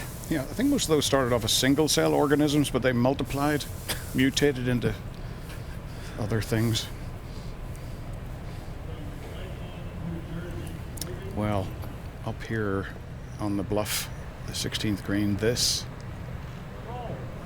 would be for his first birdie. Does it straighten like JJ's? No.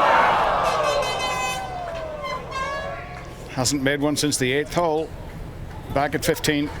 And every par seems to bring more people in. Oh, and that is just a huge missed opportunity for Summer Hayes. Took the same line, didn't it, as David Hearn's? It just, you think it's going to break there, and it just hangs out to the top side. It wasn't a bad putt.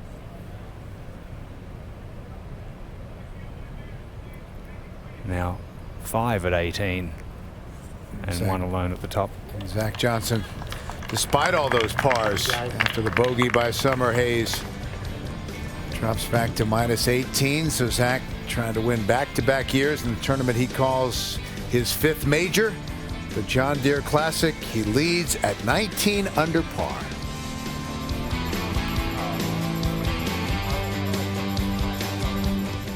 To 16.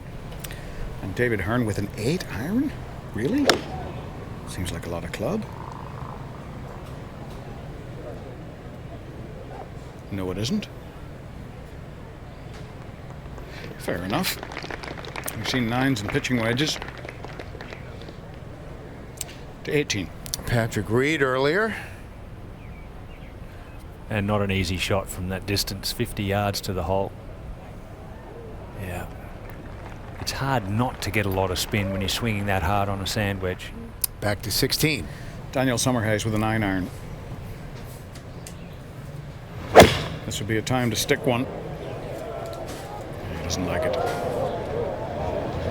Oh boy, that is a long way. It may have brushed the edge of the trees.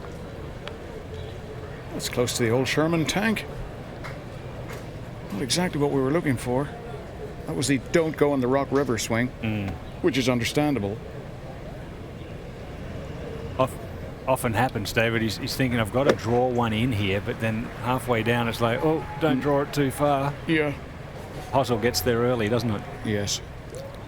That's exactly what he'd be working on there, is that first, the wrist cock on the way back. Got a good strong left-hand grip. Didn't square it up on the way through, just shoveled it.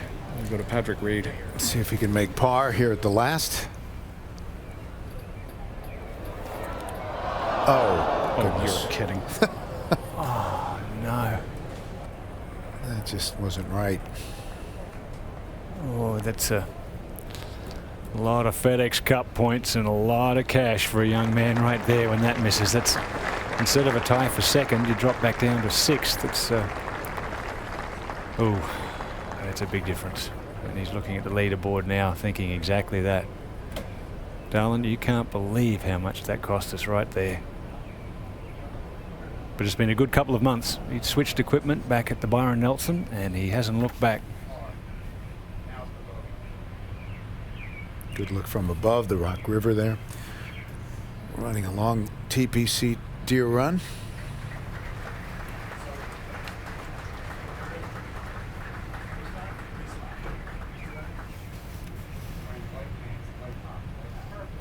All right, back to 16. Well, this is not exactly, I mean, you almost need a yardage here. The 16th is only 147 yards long. And, well, this is a long shot for Daniel Summerhays and a long wait on 17T, it would appear, for our leader. Yeah, we've had a ruling up on the green, slowing things up.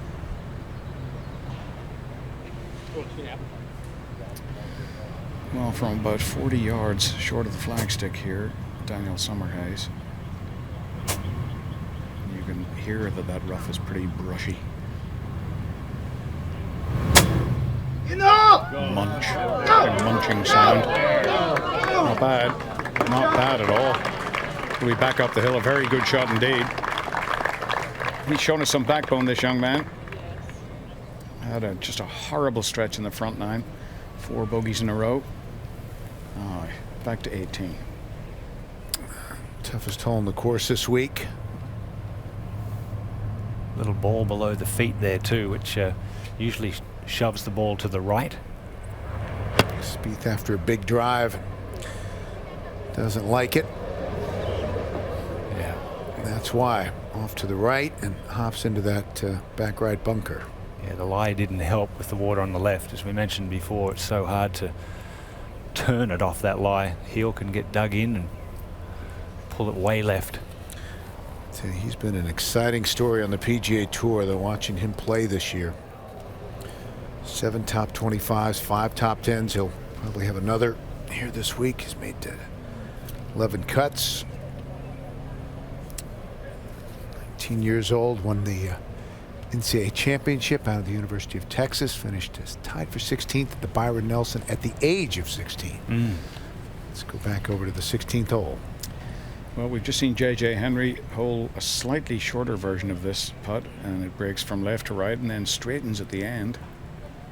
Let's see if David Hearn can pick the right line. He has been all over the hole. hit a number of good putts that looked like they had a great chance. Yeah, and he's only had 2 birdies, David. He had 1 Yeah. bogey early and 2 birdies, but his speed's been really good on all these birdie putts.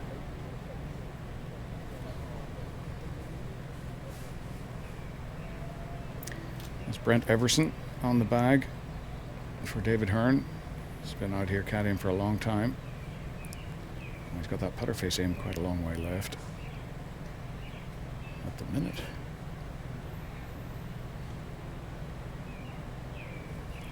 Seems to take it in the inside. We'll see. Just outside the left.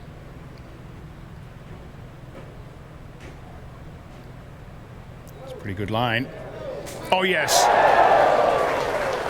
David Hearn, co-leader, 2 holes to play. They may make it to the 17th tee while Zach Johnson is still there, which would be creepy.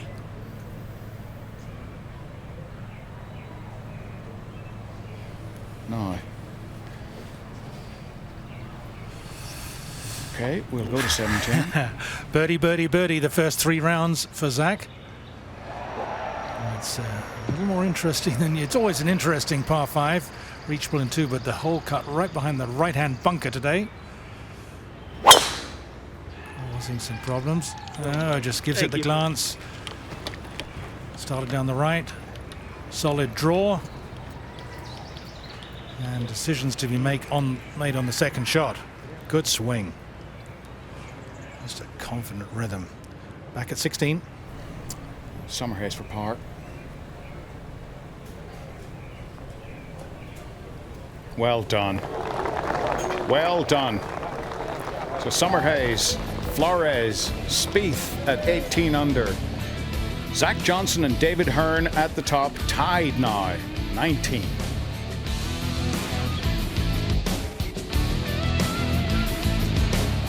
Back at the John Deere Classic, Jordan Spieth. Right.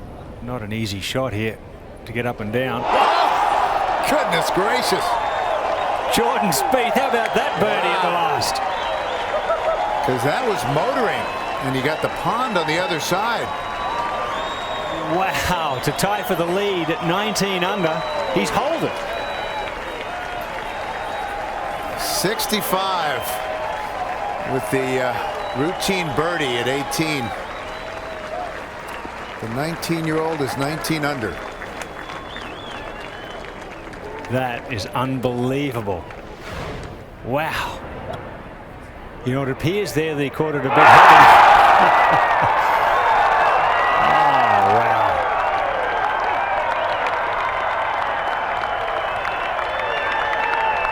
Well, that's why you aim at the flag.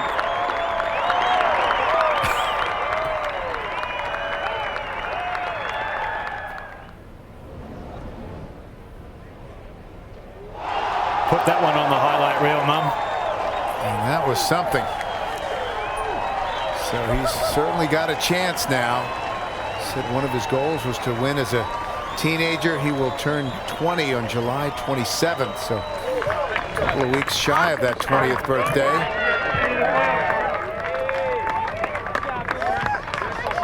It's been a while since a teenager has won a PGA Tour event. Got to go back to Ralph Goldall back in 1931. The age of 19 years and 8 months at the Santa Monica Open. For a teenager to have won in a PGA Tour event. Tiger, Phil, and Rory all won in their 20s. 82 years ago was the last time. Goodness me.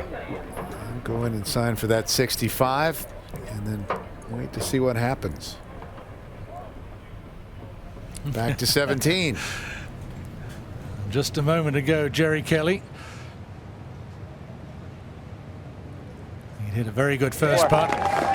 Lagged it up to there. Makes the birdie. 18 under. 1 off the 3-way tie at the top. So much can happen. Now, Zach Johnson under a little pressure. 3-way tie at the top. 3 players 18 under, 1 back. just has to finish 4-4, Peter, doesn't he? That's in his mind. I've just got to go birdie par and get to 20. Well, this is 263 yards. He has a very narrow entrance on the left side of the green. If he leaves it right, brings the bunker into play. Staying with the 5-wood. Beautiful shot. It certainly was a beautiful shot. A perfect line on the par 5 in 2. And they both know it very well. That was exactly how he wanted to execute that one. That really was a good hit, wasn't it? It was never a doubt. Carried to the green. Yeah, Caddy said sort of halfway through the air, didn't he? That's a good shot. That's perfect. Now, J.J. Henry, he smashed his drive 329. He's just got 225 to go.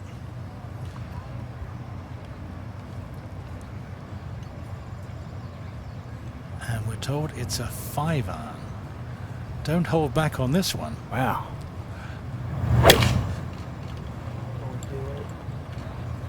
Don't do it. Stay there. It was certainly enough club. He's hole high with that club. Lots of green to work with. Might have a tricky lie. And what an amazing way I'm to... not sure. I'm just kind of letting everything settle in for a second. You want to talk to accent for a second? Or I'd rather wait till I'm done. okay. Yeah, no problem. That's totally fine. Just want to check. Thanks.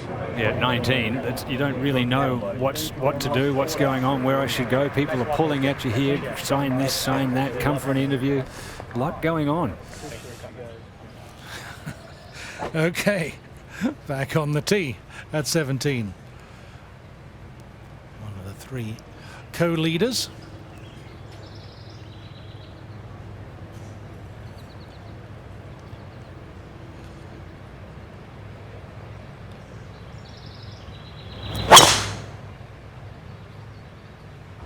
He was lined up down the left-hand side, hugging those trees. Did he overdo it? Yeah. Seems that he did. Well, it's a par 5. He can punch out. He might still have a short iron approach, but not a good tee shot. Lots to talk about on this closing stretch. A beautiful par 3 with a river next to it, a 16, and then this reachable par 5. In some ways, what a scorecard he's put together.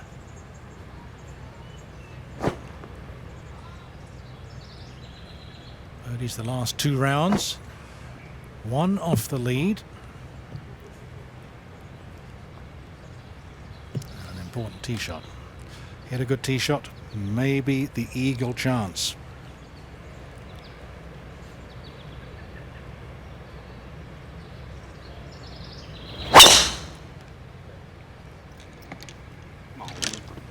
Come on, wind. He's watching it carefully. Oh. Good solid tee shot. Didn't get the run he needed. And the interesting to see what he does on that second shot. Narrow entrance to that par 5 green.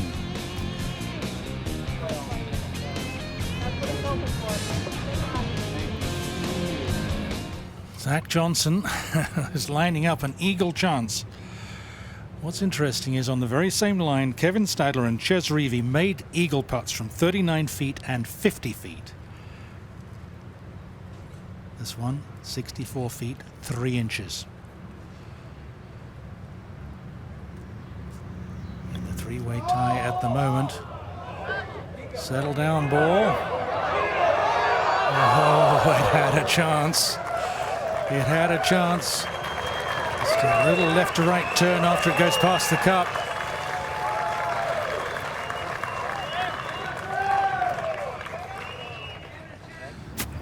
And this was earlier.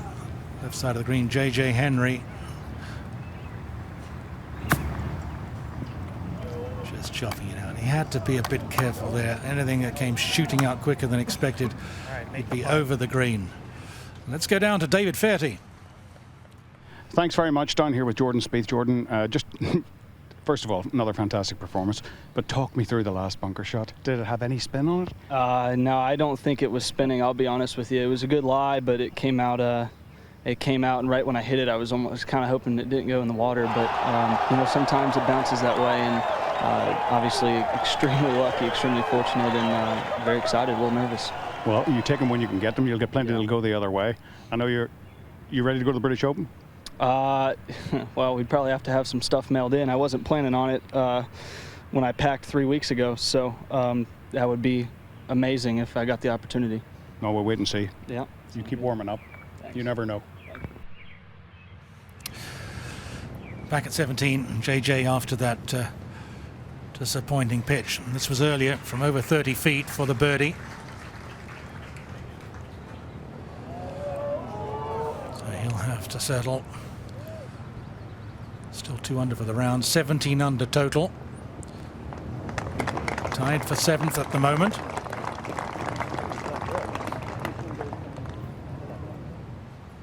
Now we're live. The birdie putt for Zach.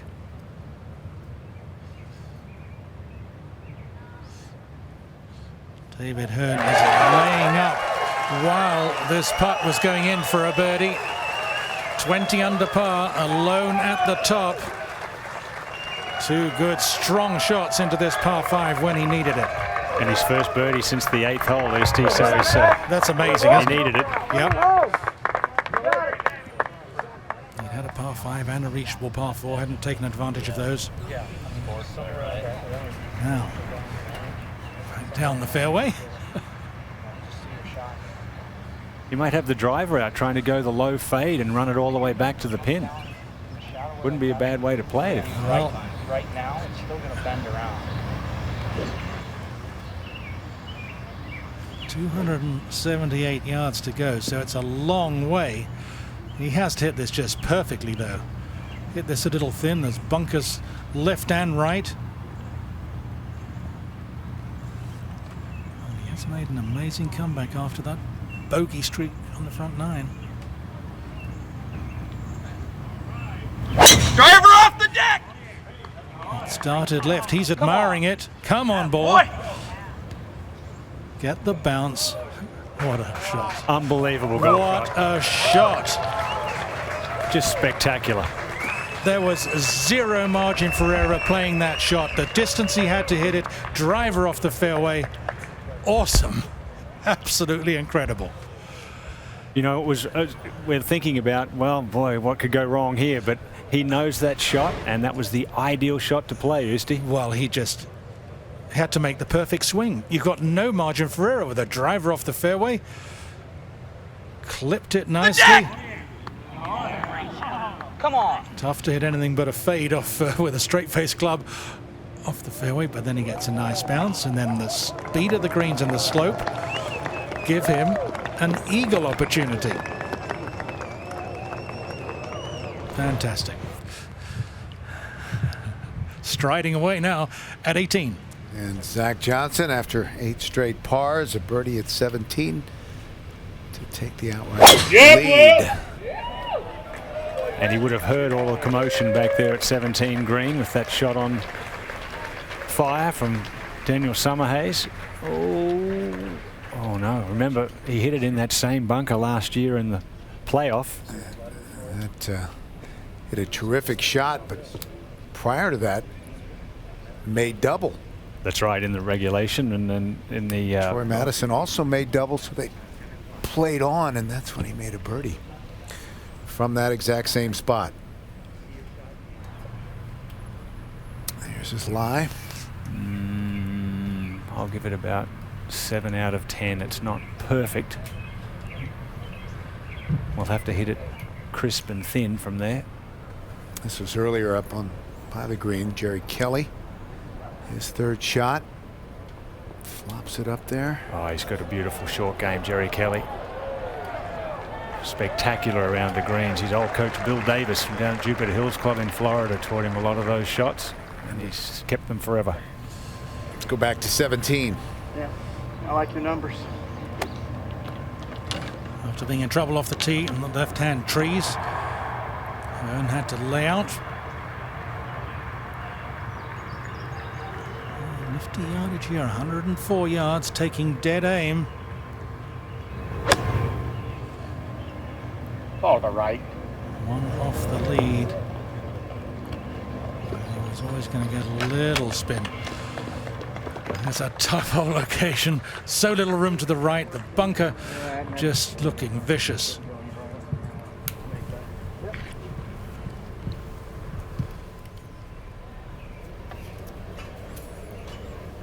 Back up at the 18th. Kelly for a nice par to finish at 18 under.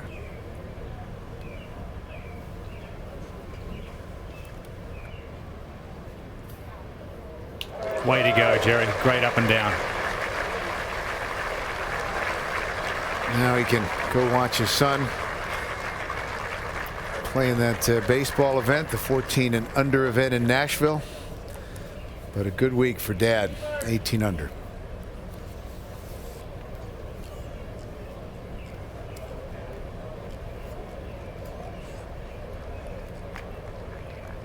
Currently in a tie for 4th with Flores and Summerhays, but finishes up nicely. 3 birdies in his last 5 holes. Let's go back to 17, Usti.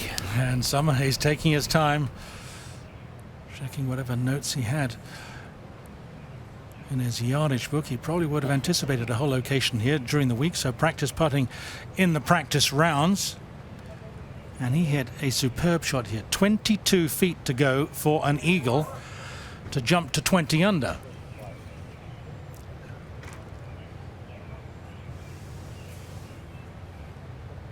Really was a superb shot. A narrow entrance to the green.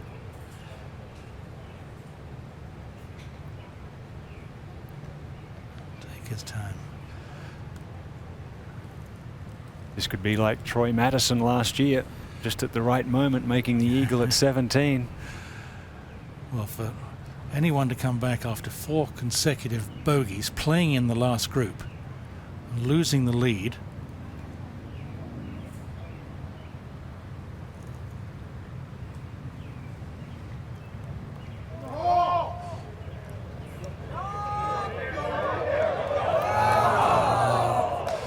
A little firmer, perhaps it would have had a chance.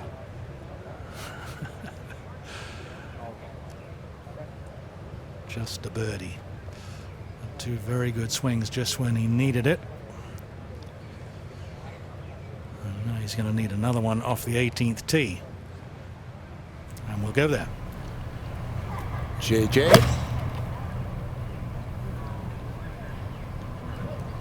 Playing for some valuable FedEx Cup points, and that hangs out to the right. Goes down into the little swale over there between the bunkers. Tough up and down there, Billy. But after the big pull with the 5-iron at 17, that's probably where he didn't want to do it again. Here's Zach looking at his lie and realizing what he's going to have to do. He thought it might have stayed in the fairway. Just have to call on those good memories from a year ago. One less club. He's got 7-iron this time. Really soft. I put the dug in there, see that?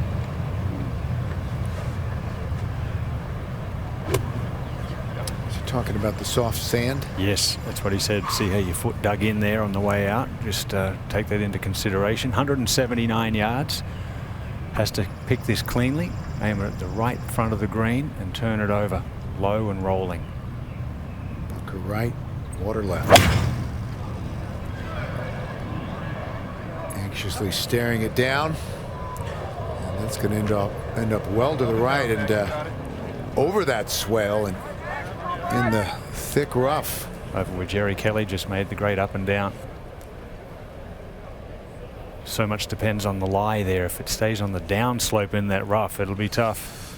All right, back to Hearn at 17. Usti. A big putt to stay at 19 under. After having laid up on his second shot from the left-hand trees, he'll settle for par, stay at 19 under.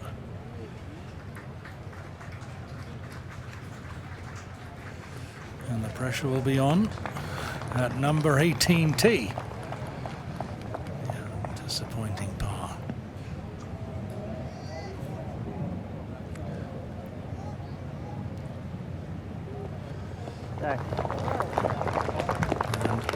The birdie, but he had a great eagle chance. Still a great fight back. We'll go to 18. The applause for defending champion. Some of these folks who come out to support one of their own. Tip of the cap. This man of the Midwest, Cedar Rapids, Iowa. He'd come close a few times and then finally was able to win it last year and has a chance to go back-to-back.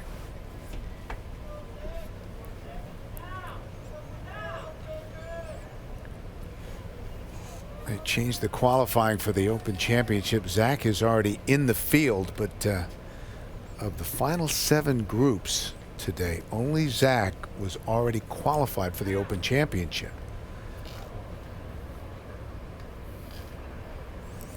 David, how's that lie? Actually, it's, you know, if you wanted to lie in the rough for this, it's probably the one you'd pick. He's a little bit on the downslope, that's all, but he's got a relatively clean look at the back of the ball, and it's lying with the green, so he can play a big flop shot here. It's possible, but a very difficult shot. He's done a good job with scrambling this week, tied for 7th. Such a hard shot when the water's in play beyond the hole. And you know you have to land it over the rough, and it's a slight downslope. There's so many thoughts going through your mind. Okay, I know I need a par to win, but I don't also want to make 6 and not be in the playoff.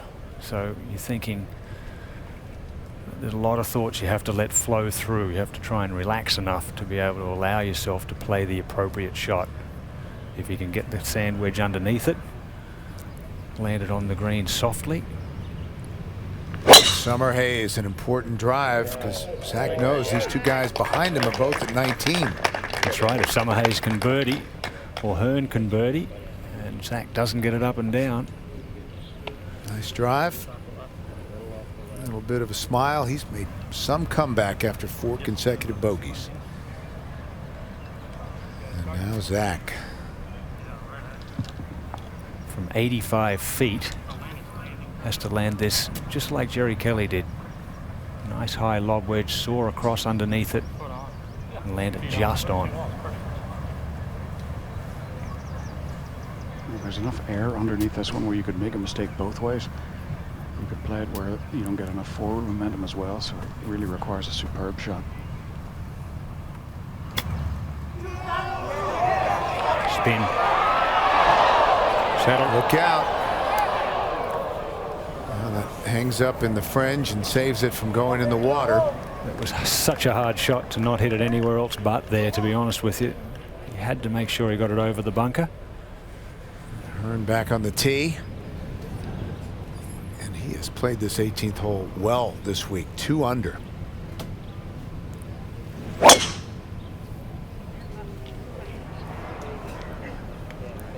Leaning left. Stays out to the right, finds that thick rough. That will be tough.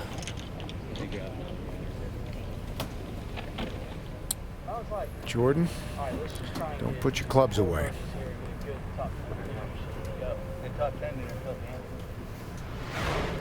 And this is how he got it to 19 under. Hopping it in for birdie on the 72nd hole. What a bonus. JJ.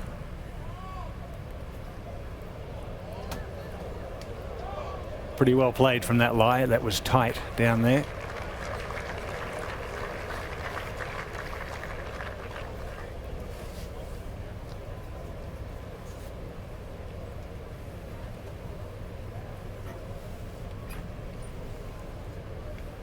Now you never know. Sort of slightly on the upslope. It's lying nicely. Normally, in different circumstances, perhaps you can chip these ones in. I would leave the flag in. Yeah. Be aggressive with it.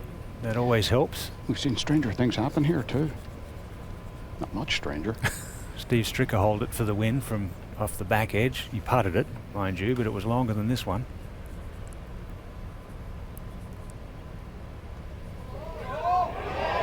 Oh, went after it. Boy, that's a good effort. Great effort.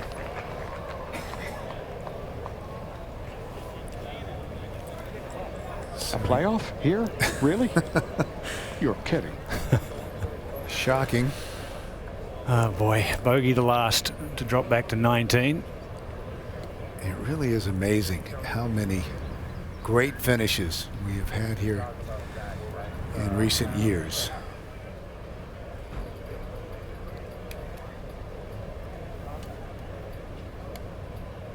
And Zach really disappointed. He just couldn't get anything going after that birdie at 8, had 8 straight pars, finally made birdie at 17, and looks like he'll drop one here at 18 to finish at 19. And these guys in the final pairing have a chance to win here with birdie. Yeah, definitely. Well, Daniel Summerhays is thinking that from an ideal position in the middle of the fairway, firing in with a short iron.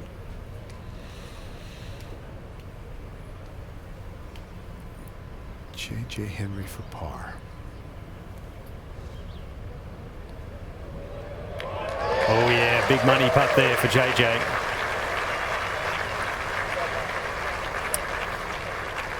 So a couple bogeys to close out that opening 9, then that nice little run here on the second 9 for J.J. Henry. Currently tied 7th at 17 under. He shoots 69.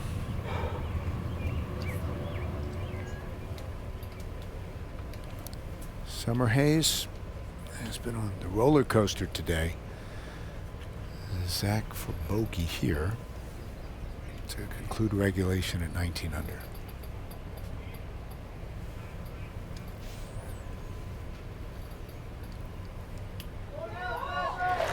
Okay. Tied with Spieth, now in the clubhouse at 19 under par. Disappointing bogey. Zach has never lost in a playoff. He's 3-0, including here. And take a look at that crowded leaderboard at 19 under. Jordan wondering if he's going to get another shot at it. It always comes down to this final hole here at the John Deere Classic. It's a good solid It's a nail biter every year. Let it try and feed. Exactly. You got it.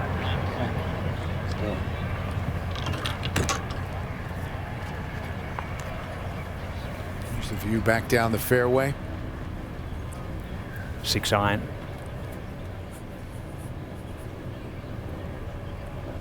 From 189, perfect number. Just land it just over the ridge in the middle of the green, just right of the hole. Feed it down to the cup would be the ideal shot.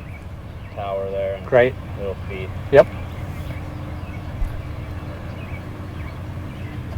There's an eerie calm here, just flat calm, no wind.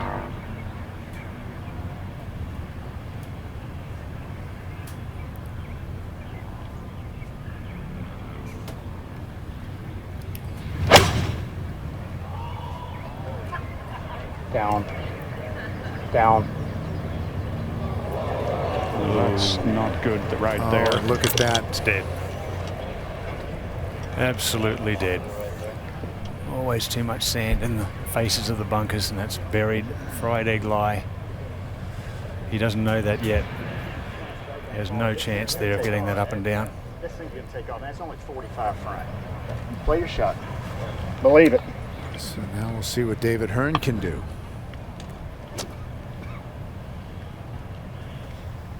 Brilliant play through the first 3 rounds, 66, 66, a 64 career low yesterday, just steady today, and 2 under for his final round.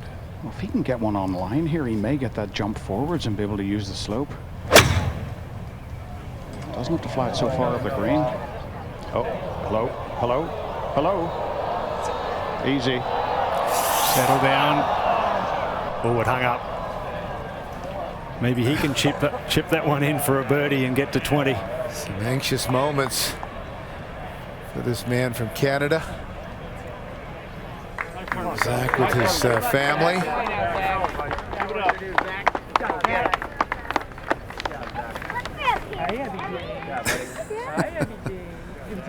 This is definitely a family event for the folks here in the Quad Cities area. Summer Hayes, From Farmington, Utah, David Daniel Hearn. Summer Hayes.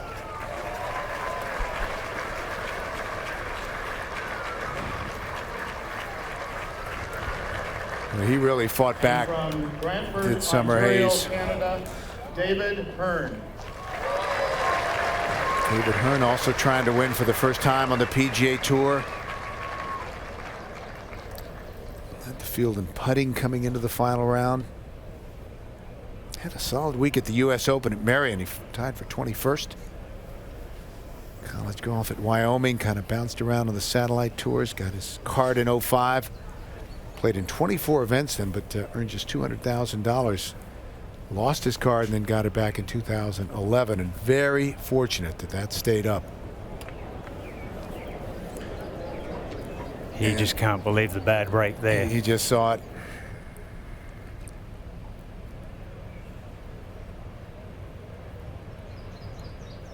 Wow.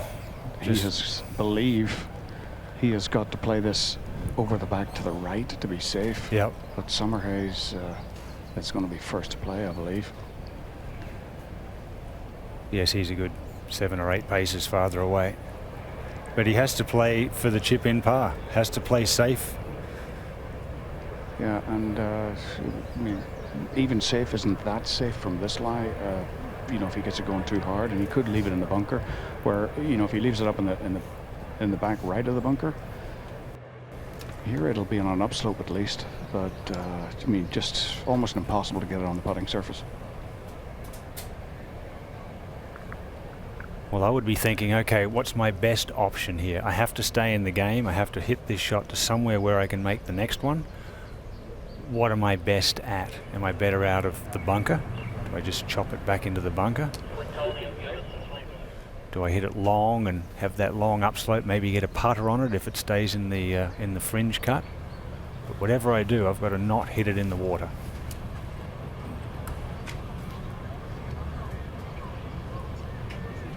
That's his first venture into the bunker after inspecting this from every side. It's sort of unusual.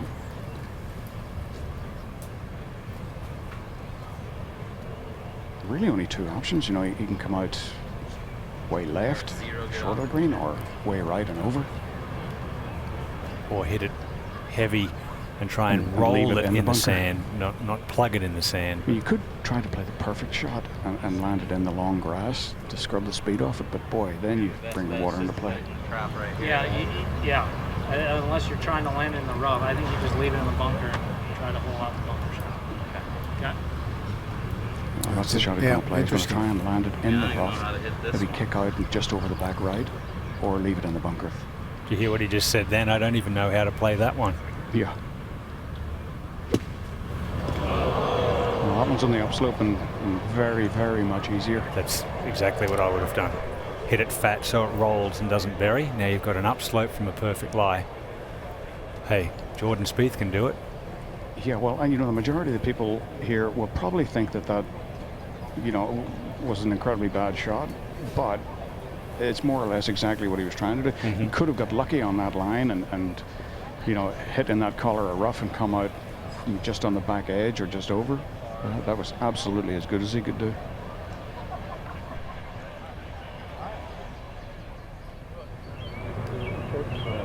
Jordan Spieth. Gee, this young man has a lot of poise. He's impressive. Doesn't look like much phases him. He does carry himself well for a 19-year-old, doesn't he? He's really not brash when I say he's cocky. He feels good about himself and shows that image. Trying to hold this out.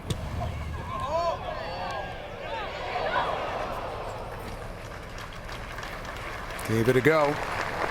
He gave it a go today, that's for sure. His best was pretty good. What a great fight back.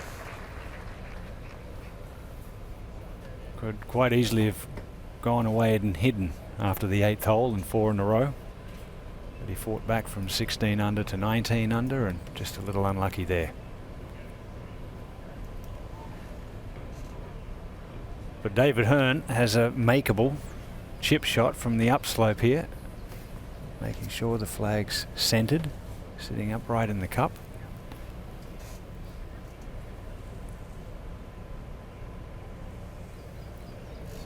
Yeah, and I would always leave the flag in. I don't understand it when players take the flag out.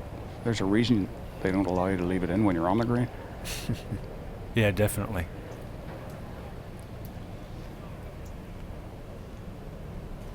I take it out if I'm rolling it, if it's a long putt from the fringe or something, and I don't have to worry about the speed, but from a chip shot, always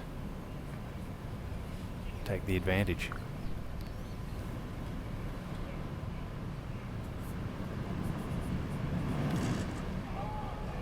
Just a little heavy.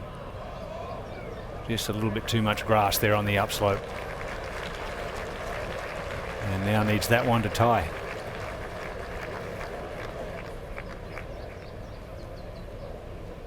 So if David Hearn can knock that one in, we'll have a three-way playoff. Jordan Spieth, Zach Johnson, and Daniel Summerhays has his putt left for bogey to drop back to 18 under and a tie for fourth. And Spieth has made his way, as you saw, over to the practice tee. Loosen back up. They will play 18, and if necessary 18 again.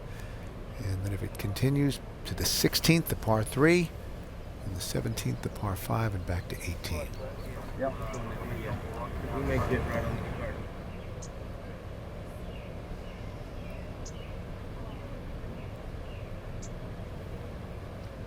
Summerhays for bogey.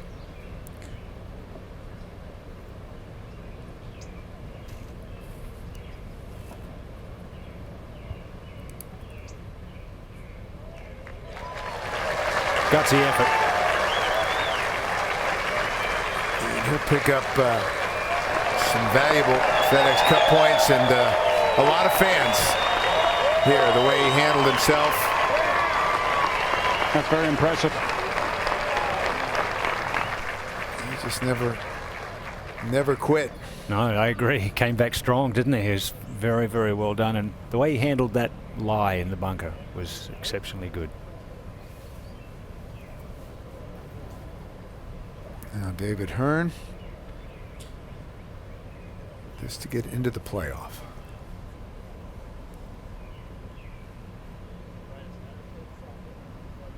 Just right of center, said to his caddy there, and a little confirmation.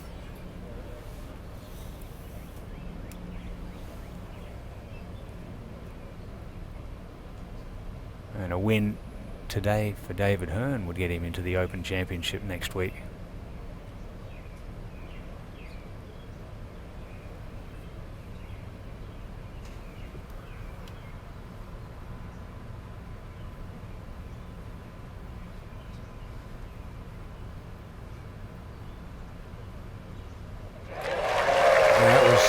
Solid. Solid round of golf, as you say, for David Hearn. Just 3 birdies and 1 bogey today. Hung in there well. 35, 34 coming home. So Zach Johnson, Jordan Spieth, and David Hearn will go to extra holes, and it was certainly memorable for the 19-year-old. Here's how he concluded at 19 under par. Holds out for birdie. Nice par putt for Hearn.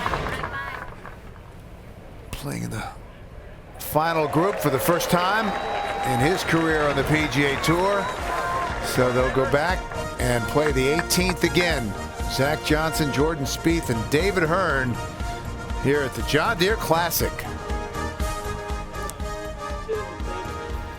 Ready for the playoff here at the John Deere Classic. Zach Johnson, Jordan Spieth, the 19-year-old, and David Hearn. Zach gets back to the 18th tee, and there's our friend Sam Allen, the chairman, CEO of the John Deere Company. Steve Carman from the PGA Tour officials. John Deere has a history of first-time champions. 18 players have had their first PGA Tour wins here in the Quad Cities, despite Steve Stricker monopolizing things a bit recently and Zach Johnson winning last year. They still had first-time winners in 6 of the last 12 years here at the John Deere Classic. What a story it would be if this 19-year-old is able to win it. Ralph Guldahl in 1931 at the Santa Monica Open, the last teenager to win a PGA Tour event. Another regular event, it seems, is a playoff here at the John Deere Classic every year. I don't know how it is, but I know you got to 19. And who would have thought 19 under leading yesterday would be the winning score today? Had a lot of first-time winners on tour this year. 27 tournaments so far, 10 first-time winners. John Sinden was the last first-time winner here back in 2006. And then Zach, you can draw second.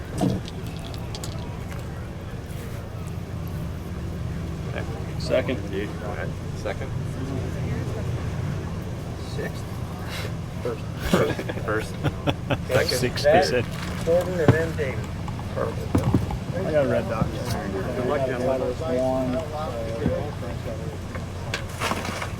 Zach to go. Okay. I've got a 3 cross. Advantage to the guy that tees off first. I always feel. Put the pressure on the other two. We did. Well, Zach has done, as we mentioned, well in playoffs. There you go. The other two have never been in a PGA Tour playoff. Zach 3-0.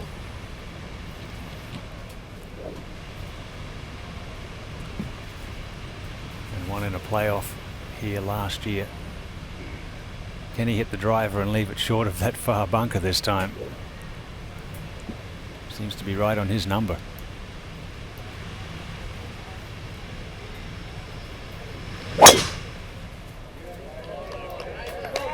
Nailed it again.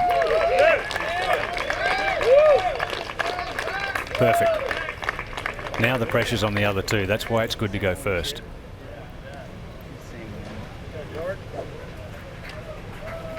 Well, that tee shot had a couple of the marshals panicked behind because they indicated left, but it came back.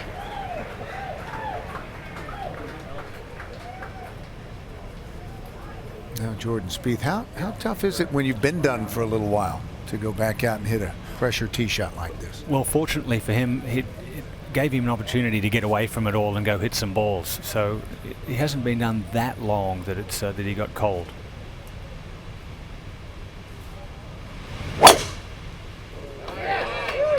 Well, he just drilled that. Oh man, that is absolutely It's miles. delicious. Miles. It's past the bunker, David. Just a sand wedge left.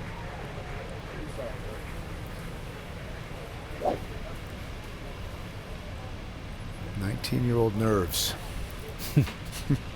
And now the man from Canada, David Hearn.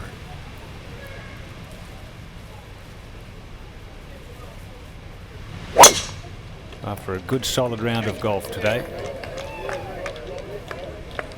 Shaking his head, is it down the right again? Yeah, just like regulation in that right rough. Well, Zach Johnson has already booked passage on the airplane that awaits. There it is, not far away. Jordan Spieth, David Hearn would love to get on that thing as well. About 8 weeks away, FedEx Cup playoffs begin. Jordan Spieth is not a member of the PGA Tour, so not eligible and does not have FedEx Cup point standings, but if he wins, he will get all those points, and he's accumulated a lot. He would move to 11th from no status at all. Yeah, that's right. All the FedEx Cup points become retroactive. If he does win, you become a member, an automatic member of the tour when you win. Zach would go to 20th, David Hearn 21st. So great opportunity here, in addition to everything that goes with a win in a PGA Tour event. A chance to get into the field at the Masters if you're not already qualified. He's no stranger to special accomplishments. He's won the junior twice, the USGA Junior Championship. Only Tiger's done that before. He won it 3 times, 3 years in succession. Remember that great showing at the Byron Nelson? That's right. 16 years old. Can't believe that was 3 years ago. Played great, ended up tied for 16th. Now a chance to win at the age of 19. Almost unheard of. Something that Tiger never did, Rory or Phil. Zach looking for his 10th victory, defending, and in another playoff this year, like last year when he won against Troy Madison, and then David Hearn. Right of that, yeah. And I don't want Canadian who's been out on TV. Just where we can't see him at all. Yeah, that's perfect. And in the green shirt, you're as well. You. Yeah, you.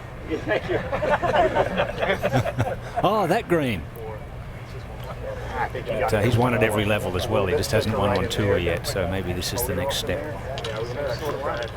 Stephen Ames, the last man from Canada to win a PGA Tour event in '09. The tree in front of him here, a big white oak, is not really an issue, but the lie is he can start it inside. This train's still right of the flagstick, but this is a horrifying line, 193 yards.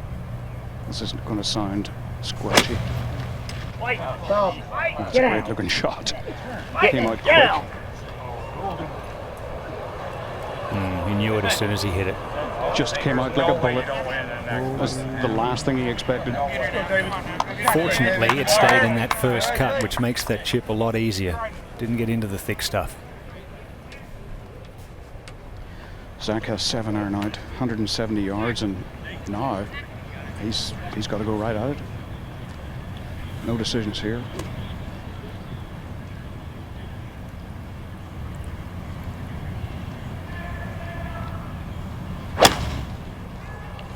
Softly. Be right. Softly. And he did. Once again, Damon knew more than he did. Earlier today, Damon Green was correct on the shot. Wow. He thought that was really good. He can't believe it went that far.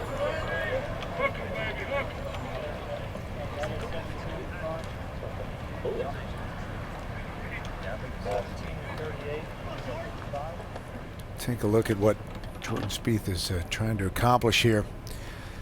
1931, the last time a teenager won a PGA Tour event. Ralph Goldall. The youngest was Harry Lighthouse Cooper. This is off a little upslope. 55. Okay. Yep, I agree with you. I agree with you. I agree. 155 yards. Just a good solid one, you know. Just a pitching wedge. He's really just got to fly this about 140. One big bounce and stop. 15, 20 feet short's fine. Young voice of his caddy, Mike Grella, same age as him. Yep, on the green. Good, confident one. Made at the US Junior 2 years ago. Just come off here.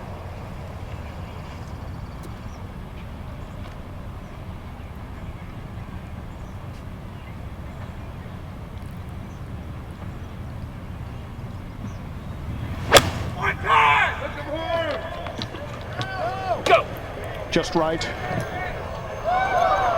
Not sure he got all of it. Not bad. Maybe just a fraction steep and a little deep divot there.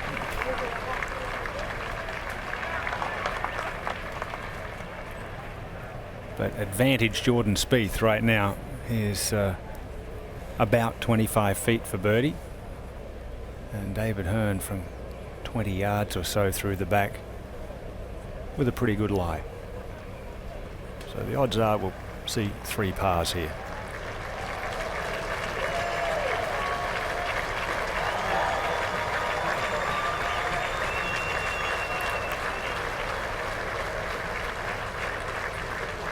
Zach Johnson really liked that second shot. He threw the air. He thought it was right on. But just hit it too well. That's the adrenaline flowing.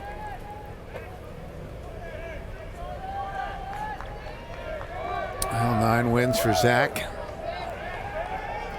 David Hearn, 34 years old, looking for his first PGA Tour victory. Jordan Spieth, 19, trying to make a little history. Zach is about as old as Jordan and his caddy combined. That's amazing.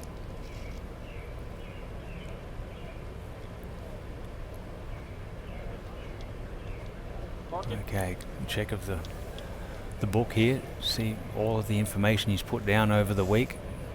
They will make notes on each putt. Where's the grain? What are the tendencies?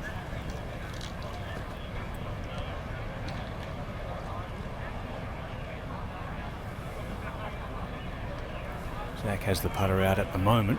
David Hearn having a good wander around, a good look, trying to get a feeling for where to land this chip and run. I don't think he can pitch it on with a lob wedge. I think he needs to bounce it into the bank.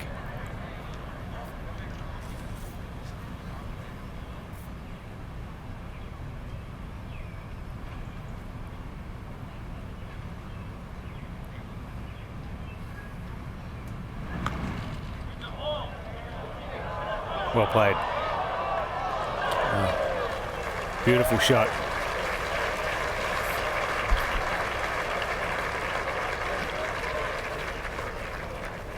He'll have about 5 or 6 feet for par. Again, coming into the final round, he led the field in putting.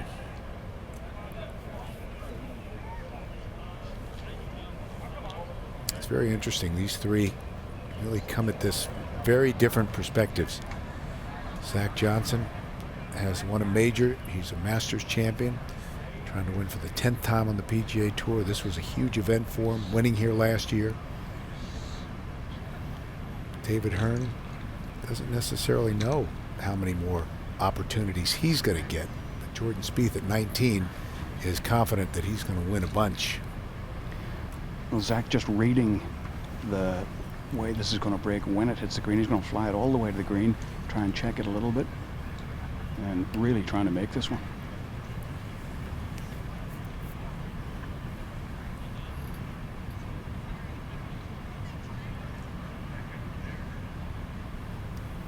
Once again, David, as we talked about, flag stick in. Use it. It's a beauty. Now, if it touches the flagstick, it goes in. You're down there, David. It appeared to me that it did touch the flag. That was a beautiful chip, and unlucky not to go in. Good speed. It just never ceases to amaze. He thought he had hit a perfect approach shot. It went long. He thought that was going in, and somehow it stayed out. Watch it again. Lip then pin, or just lip? Oh boy. Did that catch any of the flagstick? It doesn't appear there, but in the first one it did, and it's if it caught the flag, it caught it on the way by after it hit the lip. It hit the lip first, for sure. But I think if it catches the flag first, David, it's in the middle of the hole. Oh yeah, yep, absolutely. So Jordan knows exactly where things stand. He makes it. He wins.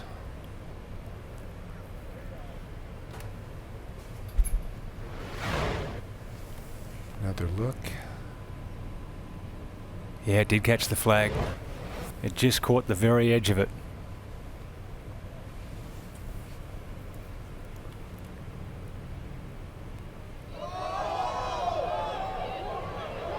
This for the win.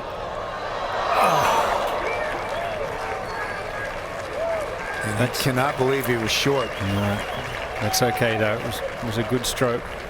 Can't be too aggressive and knock it 4 or 5 feet by. At least he's in for 4.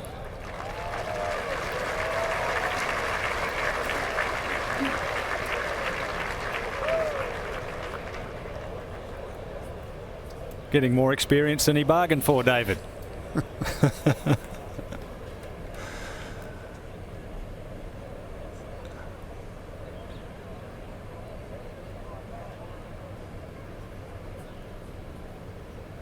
Pretty similar to the line before, maybe just a little short of flag high, but a similar length putt, just a fraction right to left, not much in it.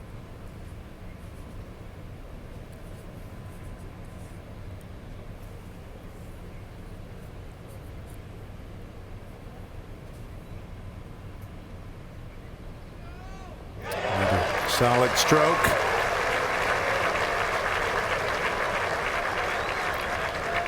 That was nice by Zach Johnson there, saying nice putt, well done.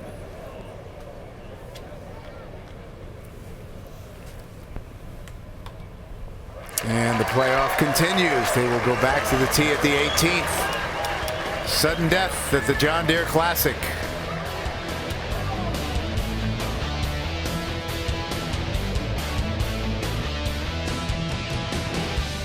And once again, we've had a lot of drama here at the 18th. Jordan Spieth, 72nd hole. This is what got him into the playoff. Flag up there. Yeah, might have been wet. And then a few moments ago, Zach thought maybe, but it stayed out. And so back they go to the tee at 18. Come on, Zach. Let's get it, Zach. Come on, Zach. Come on. Maybe just a fraction too much speed on that chip. Flag or no flag for that to go in. Seeing it there at real speed. It was a good one though. Same for us. It's amazing every year. Is it easier when you go back to hit this tee shot on the second? Yeah, I think playoff second hole? time round or third hole of a playoff, or the alarm level goes down a little bit. Yeah, it's still ringing. It's just a little quieter.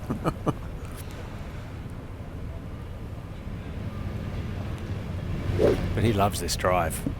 Can just feed it down there, left to right. Just hasn't finished it off. Good ball, Zach. Nice ball, Zach.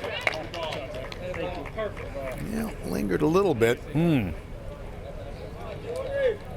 But he'll like that. Yep.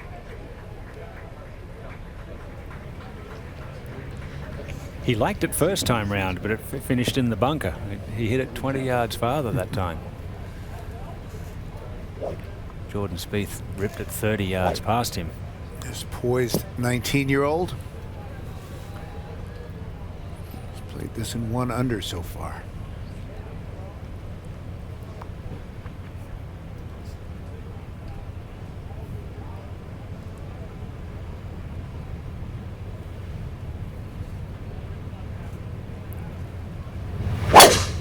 Light the candle. Looked good too.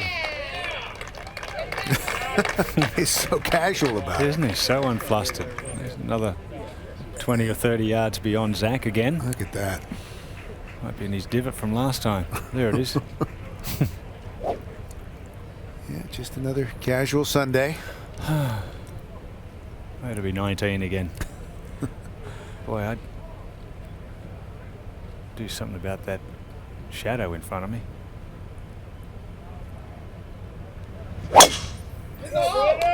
Had trouble leaking to the right and again leaning left. So let's see how this ends up. Well, now that is nearly in the same divot for sure. Yeah, 3 in a row. Second hole of sudden death at the John Deere Classic, and we'll be back at the John Deere Classic in just a moment.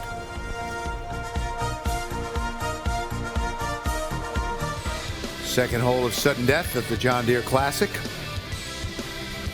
Zach Johnson, Jordan Spieth, both have found the fairway. David Hearn, once again in the rough to the right side.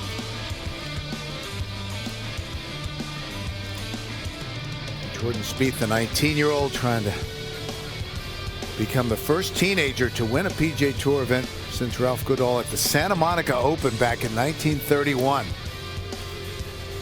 All those great players who have come and gone since. Tiger, Rory, Phil recently were not able to do it. They won their first PGA Tour event in their 20s. But Spieth out of Texas has a chance to do something special. I remember when Tiger won his first one on tour down in Las Vegas. He was just 20 years of age in a few months. He wasn't allowed in with his buddies to go celebrate, where they headed to go for a cold beverage or two.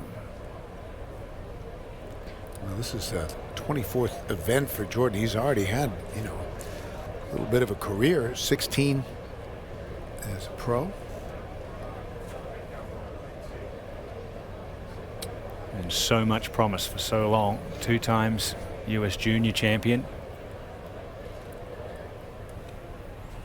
Take a look at the year he's had. Runner-up finish in Puerto Rico.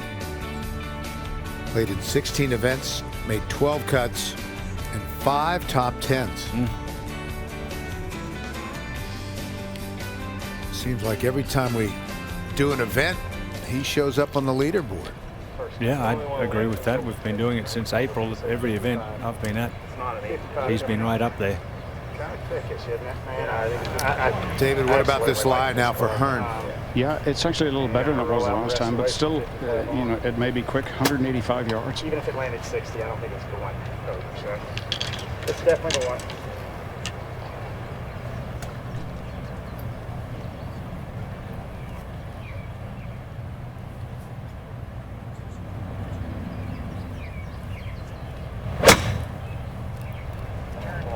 And he's trying to run it up there. Looks like a better pace. He likes it. What a shot that is from that line. Spectacular shot. That is phenomenal from there. Wow.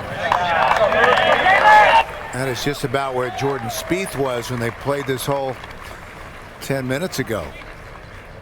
Very makeable putt, having seen the line just a few minutes ago. Well, Zach is 14 yards farther away, has the same club, so same shot. That's what he's looking for. 7-iron. Yeah, it's the right club this time. Be right. It's a good looking shot. Needs a little kick left. Excellent shot.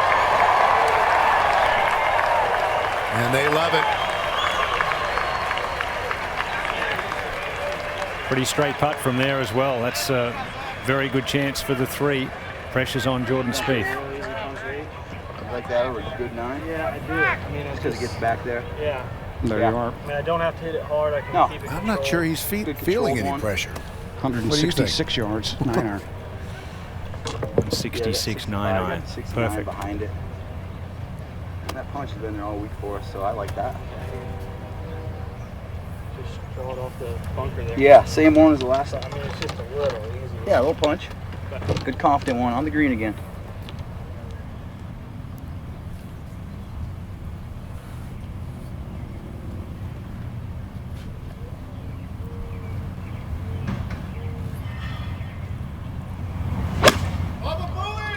Punching an 8. That is to the right. Definitely needs a kick to the left. Oh, in the thick stuff. Not so easy from there. Here at the 18th TPC Deere Run. Second hole of sudden death. If they continue, they will go over to the tee at the par 3 16th and then play the par 5 17th before returning to 18. And Zach Johnson. David Hearn with that masterful shot. And Jordan Spieth with the shot into the greenside rough.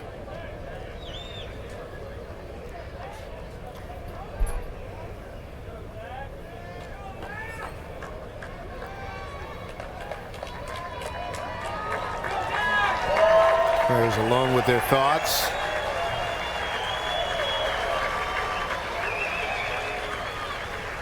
Zach enjoys such great support here. Everybody knows how important this event has been to him.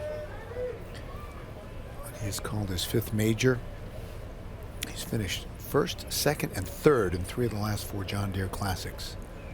Of course, Zach, a member of the tournament board here as well. Cedar Rapids, about 90 miles away in Iowa.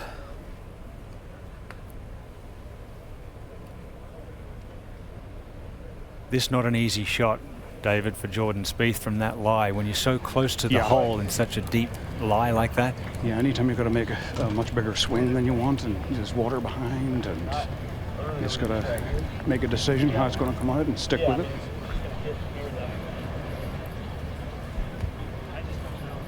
I should play it like an open face or like a straight face. You know, how it's going to come out. Somewhere in between, probably. Get it on and rolling.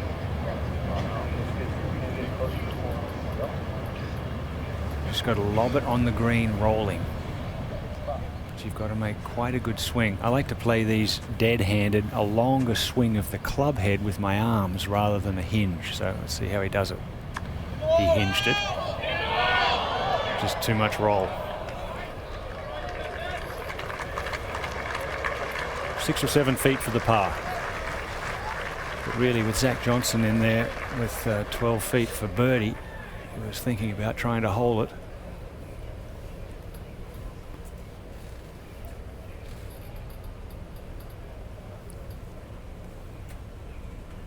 Is that the assumption that you have to make, that the other guy is going to hold his shot? Always.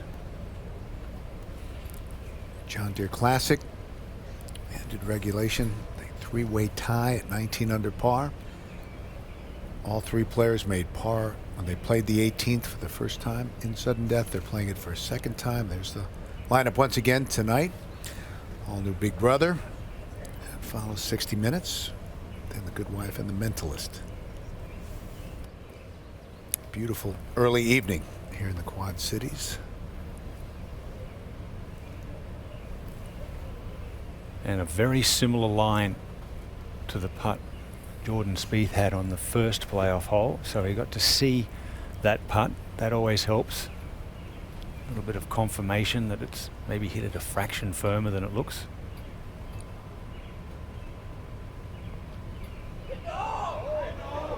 Just made the same mistake.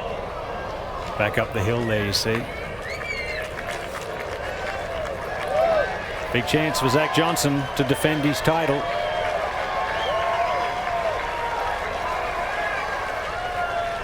And huge hometown support.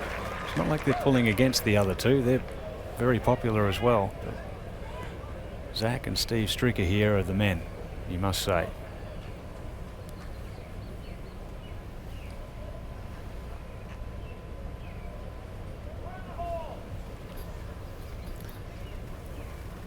Well, he won in a playoff last year. Such a big win for him. And this is where wearing that green jacket comes in handy sometimes, just the experience.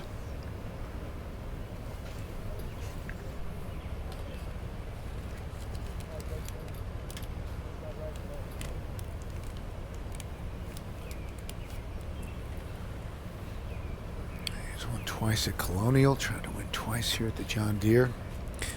Looking for his 10th PGA Tour victory, including that 07 win at the Masters.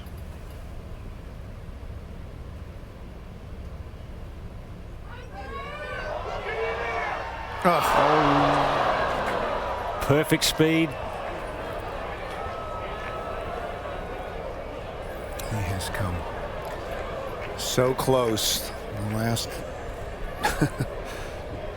2 holes, the last 2 times they played the 18th.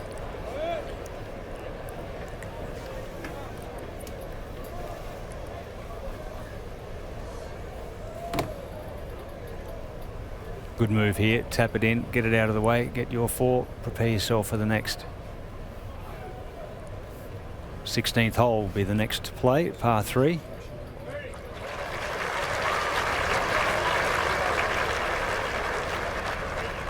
So everyone making their way over to the par 3 16th. That is where the playoff will resume. Jordan Spieth would like to join them. Has to make this, though.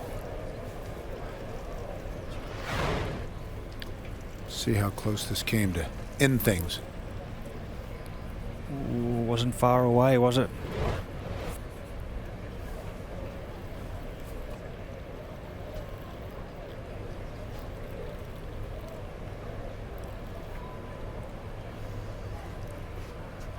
Just a little right of center, this one.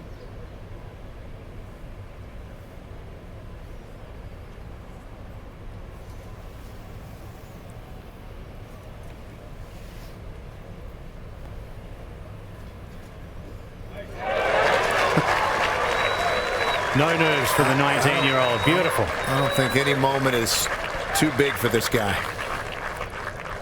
Really handling this well. He's going to be fun to watch over the coming years. You would have to think. Just an immense talent. And a fine young fella as well.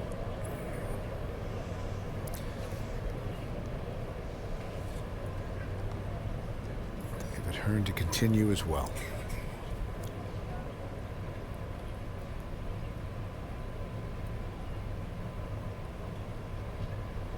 And the man from Canada says, don't forget about me. And he will head to the 16th also. So the third hole of sudden death. Zach Johnson had a chance to end it. Thought he had done it. But Jordan Spieth able to stay in it. So on we go. The third hole of sudden death at the John Deere Classic.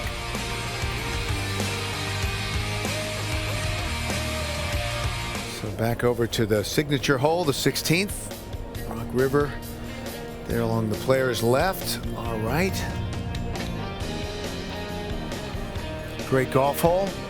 Beautiful hole. Challenging hole location. Tucked in the front there. Just beyond that bunker.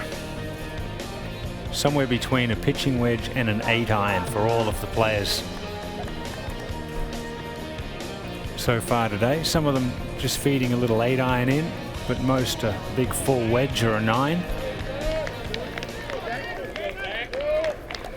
So Zach looked like he had a chance to really seize control during the final round, but could not make a birdie. And all those consecutive pars. 147 yards. No breeze. Shadows lengthening. And Zach continues with the honor. He started with the honor on the first playoff hole, and obviously that remains because they keep tying. Jordan Spieth second to go. David Hearn third to play. Is the strategy in sudden death on a par 3 any different? I would think on a hole like this one, Bill, it's a good question. I'd be going at the flag. I'd be trying to knock it in as close as I could and make the birdie. I think you need a birdie to stay in it on this hole. To be honest, I think if anyone makes par here, they're probably not going forward. Zach has not had a birdie here all week. Zach has 9-iron out. He's parred the 16th every time he's played it. Perfect club. Perfect club was the comment.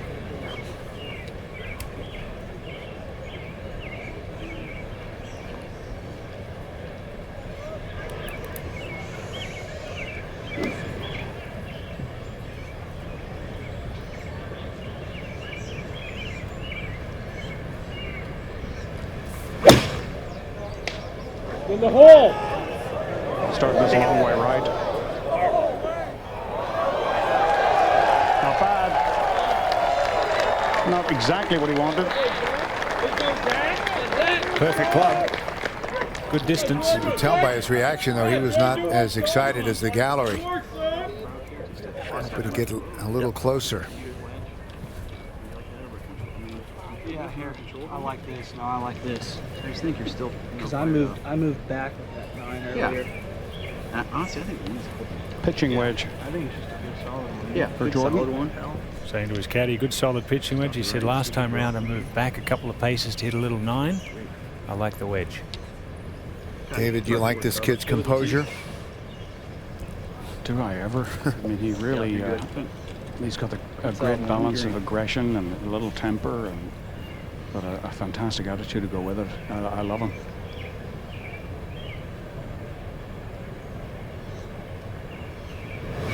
With on! Get A little breeze now off the left, just pushing these balls to the right. Asking for it to Not sure if go. these players can feel it back there. That's a good point. Breeze comes up the bank there off the Rock River. Can't really feel it back in the trees on the tee.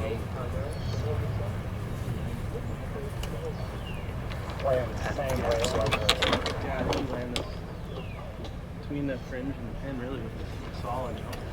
It's going to be a good solid 9. Everything going in that See way. what David Hearn can do. He has 9. 3 birdies this week. And a bogey at 16. Made a good putt for birdie earlier. Taking a little more club, a 9-iron. Right.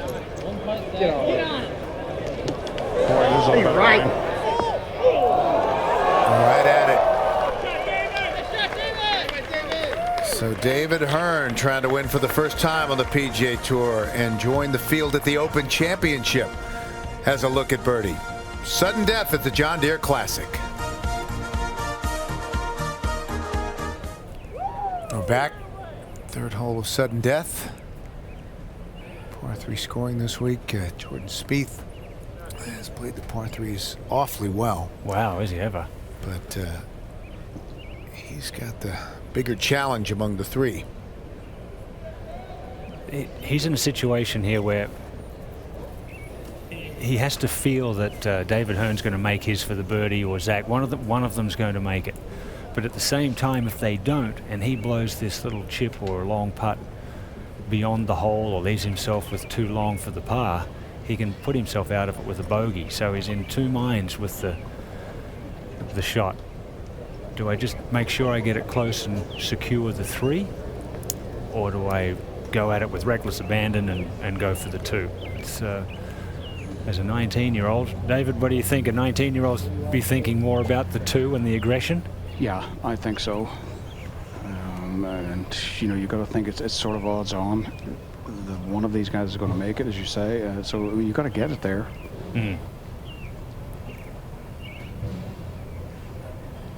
I went 7 holes in a playoff once. Lost to Bruce Fleischer up at Pleasant Valley the week before I won the Open Championship. Longest playoff in PGA Tour history was in 1949, the Motor City Open. Kerry Middlecoff and Lloyd Mangrum. Wow, a couple of great names. Went at it until darkness, and they were declared co-winners. Oh, really? Yeah. 11 holes. Jeez.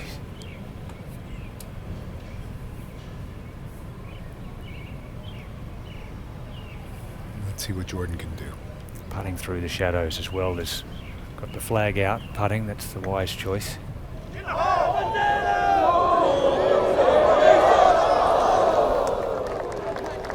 Great effort. I think it was going to break a little bit more. I think he had the line he wanted. You know, I think if a playoff went to darkness and I was in it, I'd find a way to hit the other guy with a 2x4. Nobody noticed.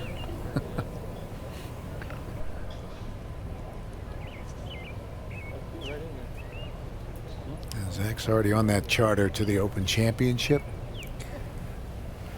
David Hearn would love to book passage.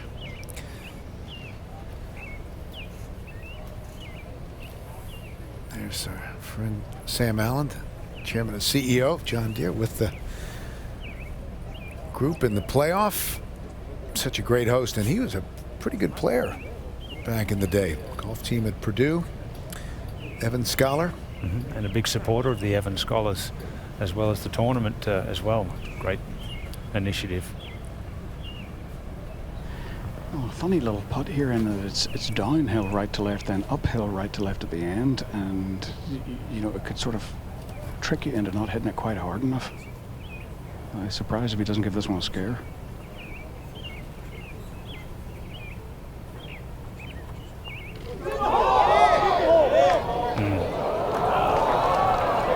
Exactly, David. Just you think it's going to turn down towards the river, and it doesn't. So tap in par. It got me too. And what a big moment this is for Mr. Hearn.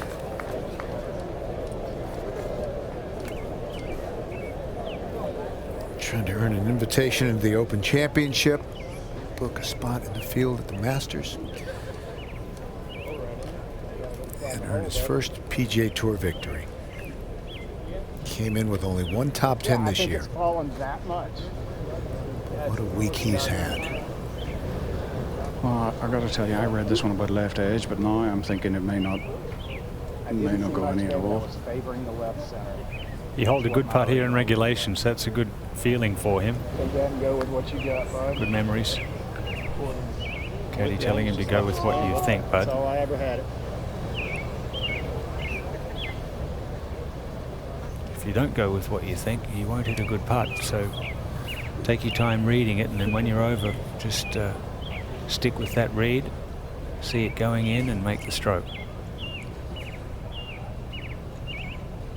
A lot of trust involved right now, a lot of pressure. Good deep breath.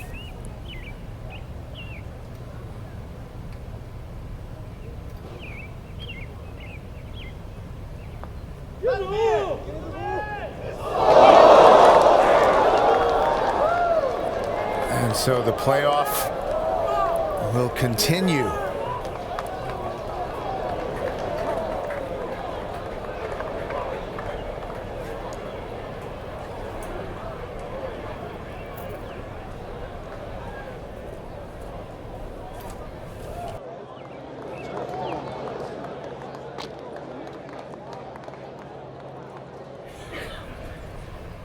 Fourth hole of sudden death. Tee belongs to Zach Johnson. They move over to the par 5 17th.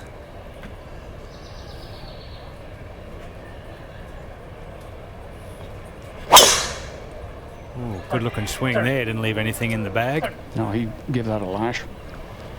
Come on, Zach. Three players still Yeah, same thing. Yeah. still in it. And Zach finds the middle of the fairway. Perfect tee shot. He had a beautiful 5-wood on the green in regulation, and he's in a very similar place there. Birdied it every time he's played it. Off the tree on the left side, same thing.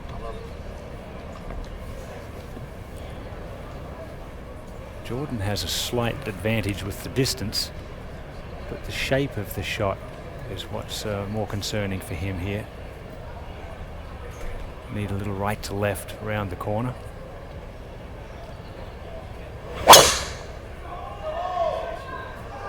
That one down the left and hugging kind of dangerously. Needs a kick. And that will stay up in that rough, David.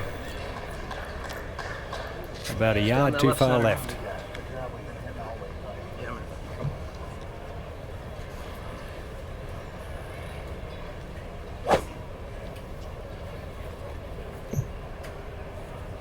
Another one that is difficult for David Hearn here to draw it around the corner. He too was in the trees up the left side earlier.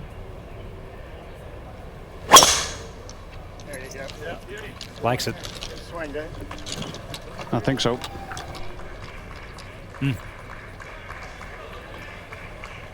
Three-way playoff.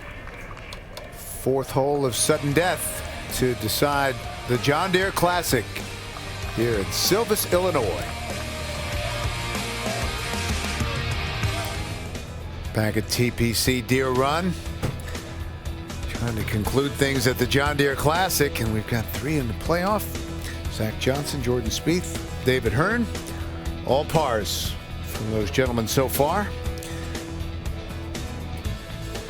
Since something's going to break here at this par 5 17th. They love it here so much they just don't want to stop playing. Well, this has been Zach Johnson's best hole on the golf course. He is in 42 rounds. He is 26 under par playing the 17th. It's about a 4.4 average.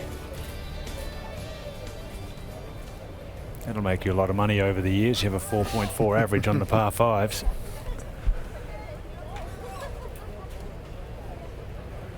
Jordan Spieth, similar length off the tee to the other two players, but in the thick rough. I doubt very much that he can get the ball on the green. So his thought's going to be, where do I lay it up to?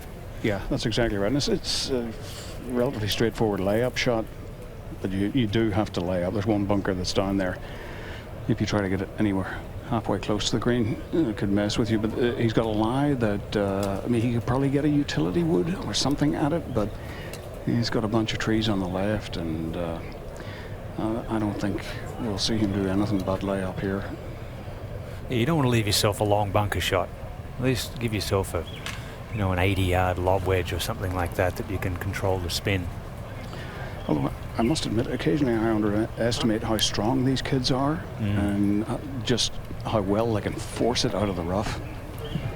Yes, David, when we played in that thick stuff, just chopping an 8-iron or a 7-iron out was you know, usually the appropriate play. But And now, then followed by complaining. 80 to 90. a shaking of the wrist. And where's this? That's 60. And what is that to the hole? 60, yeah, you keep it short of that. It's got to stay short or right of that. Right of that's, well, If you didn't know he was 19 years old, you would have figured he's been doing this for 10 years. so we're looking at Not on the 169 is PGA what we want to Tour. do. Mm-hmm. 260 minus 60. 170, 169. Had an 8-hole playoff at the John Deere Classic back in '81. You were at 6th grade Yeah, math teacher. Dave Barr was the winner. Yeah, Canadian. Maybe we'll have another Canadian champion in a long playoff. A little wind helping. Yeah, I like that. They're having a bit of a laugh there. That's really I good. like it. Yep.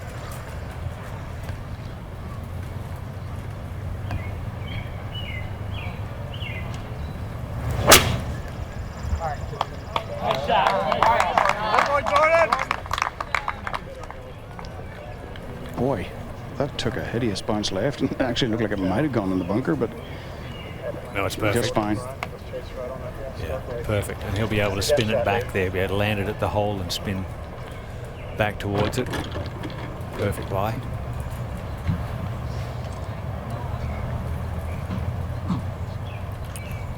Hearn will be next. The 3-iron. It's a long way to hit 3-iron, 254, hoping for a bit of roll here, landed on the front left. Kick it right. Kick it right one time. 228 the front. Asking for it to kick right, and it doesn't. It settles back down in the swale. There to the left side in front of the green. Would have been the right club had it taken that right bounce. Would have got back to the center of the green. Even if it lands short, it's going to kick. So Oh, we run it to little, the corner of that shot. Futility might club come here for Zach. Got him at 254 as well. Just a slight downslope, which will effectively take a degree or two of loft off the 5 wood. Should come out shooting more like a 3 wood in elevation.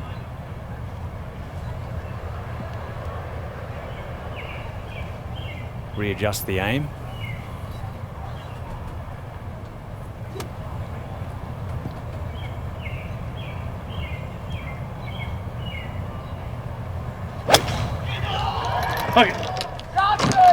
Good solid hit, drawing, needs to carry. And that hops into that bunker in the front. Zach will not know what he has till he gets up there. 4th hole of sudden death at the John Deere Classic.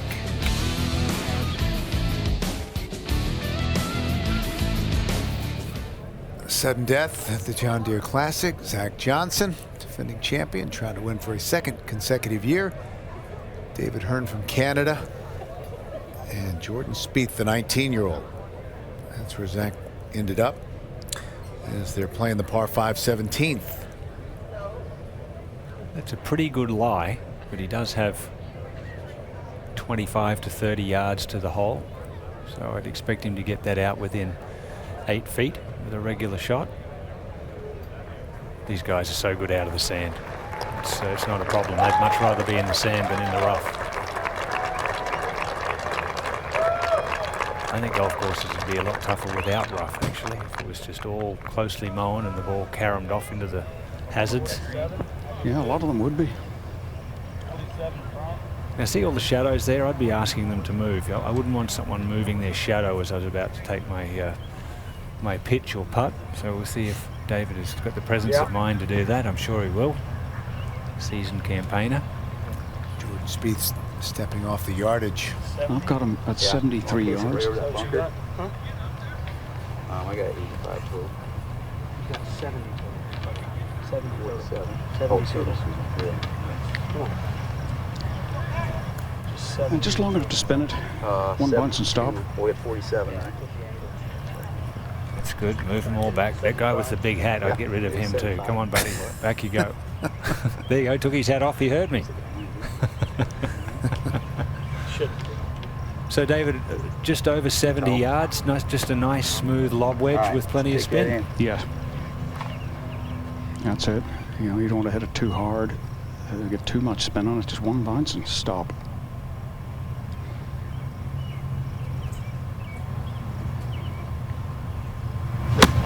Sit out. You drove it in a little hard. You drove it in a lot hard. I heard him say, sit down the moment he made contact with it. That's the problem the big hitting young players have, is they really struggle to take something off the lob wedge. I couldn't hit a sand wedge that far, let alone a lob wedge. That was just a yard away from being all the way down the bottom of that hill too, so at least he's in position to two-putt for the par, but I don't think par's going to keep him in it.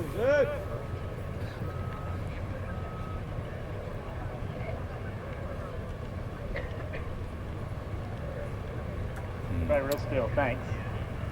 Asking everyone to stay still because of the shadows. You can see the heads there. Movement will be fairly distracting. It's just a long, low check, skid, and run. A lot of left to right break here too.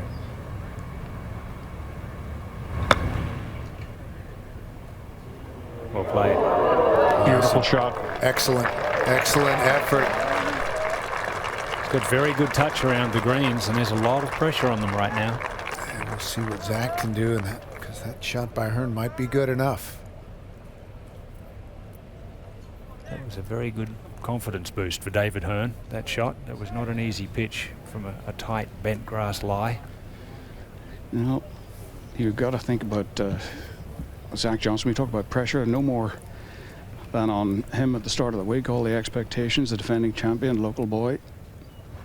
And he's handled it very well. Didn't play particularly well the inward nine today, but anytime you defend and you get a chance to win again, that's pretty good. Zach not particularly good when it comes to the sand save percentage, only 40%, 168th on tour. And he's a good putter, so that means his bunker shots aren't up to scratch in comparison.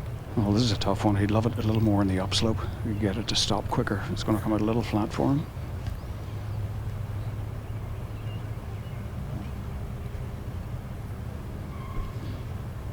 This is all about strike trajectory. Stands a long way from it.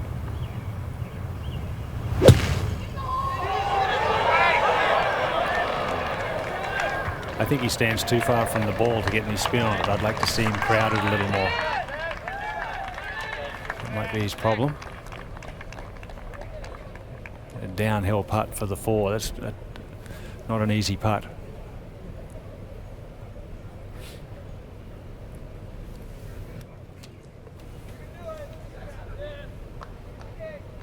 Well, huge advantage right now for David Hearn. A little left to right, but not too slick. The others, well, this one especially for Jordan, not an easy putt at all. Very quick down the hill and coming from the fringe.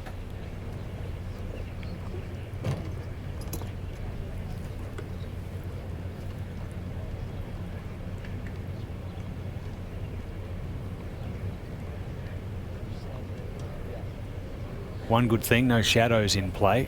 Just all sunshine all the way to the hole. That makes a big difference. Always a bit strange, the feeling of putting through shadows and light dark movement. Walked all the way up to take a look at it from all angles. Well, you just got to be careful with this one. You know, David Hearn is not guaranteed to make this putt, so whatever you do, don't run it 6 or 8 feet by. Would be nice to make it.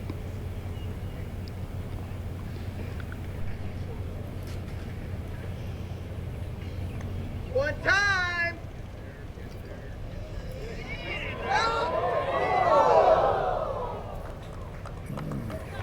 Yeah, like that. A little bit of a challenge coming back.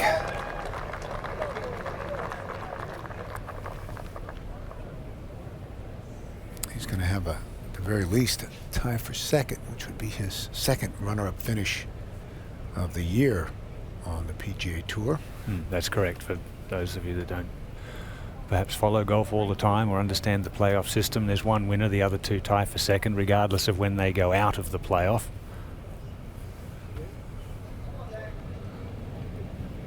Damon Green and Zach had a very good look at that putt on a similar line. Yes, it's surprising, David, that it stays to the right when it appears like it should break to that edge of the green to the left. It's a difficult one to read. Yeah, I think a little way just past the hole and to the left. Certainly it will go there, but short of it, it just wants to hang up. Slightly different angle here, a little bit more downhill for Zach.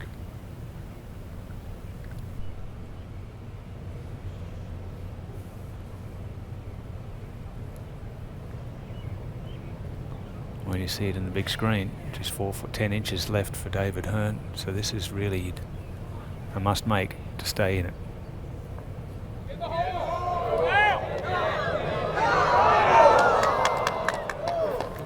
I think he took maybe a little too much notice of that first putt there. That really did break to the left much more than he thought. And so once again, David Hearn will have a chance to win it. Jordan Spieth still has to stay in it. He's putting for his par from a longer distance than David Hearn's birdie putt.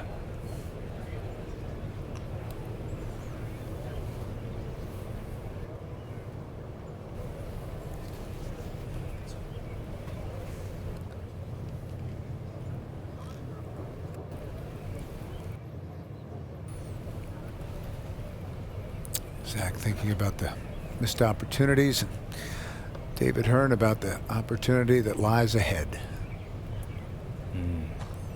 Life-changing in so many ways to win on the PGA Tour.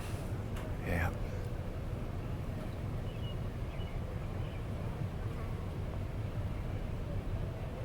All right, triples that in. Nicely done. Pressure putt there. That really was a must make. He had to hold that to stay in it. But this one to win. Well, he's 15 of 17 from inside of 5 feet. This one is inside 5. As for his first PGA Tour victory, chance to join the field at the Open Championship, an invitation to Augusta.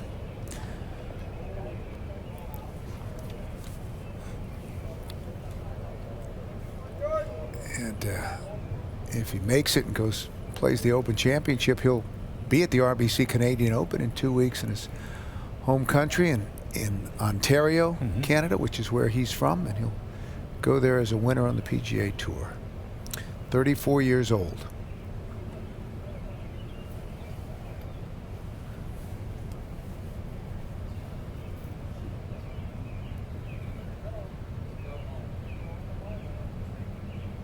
For the win.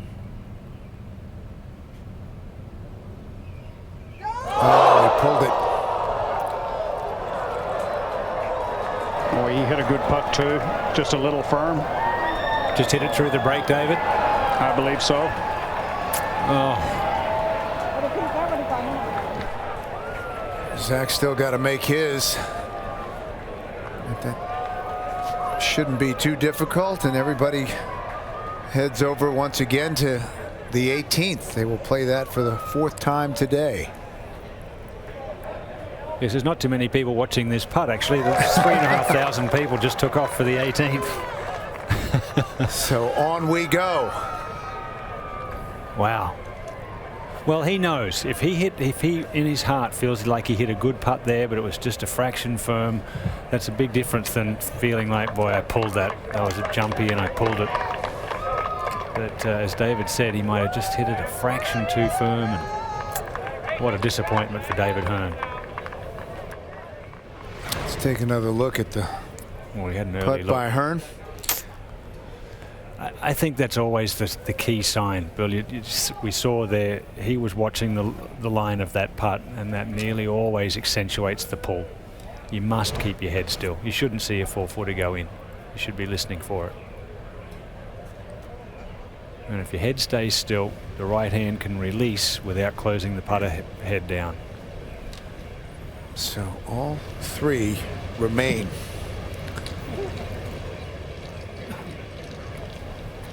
They started here at the 18th after regulation, played it again.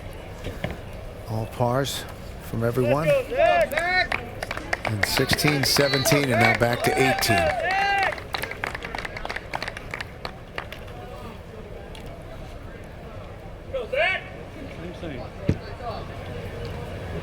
Come on. This is becoming one of the most recognized holes on the PGA Tour. Certainly one of the most frequently played.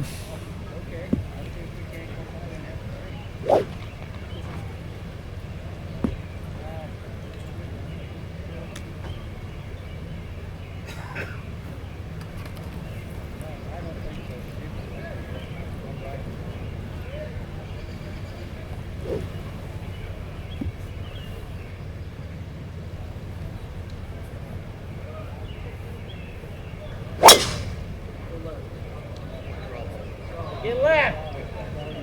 Anxiously watching it down the right side. And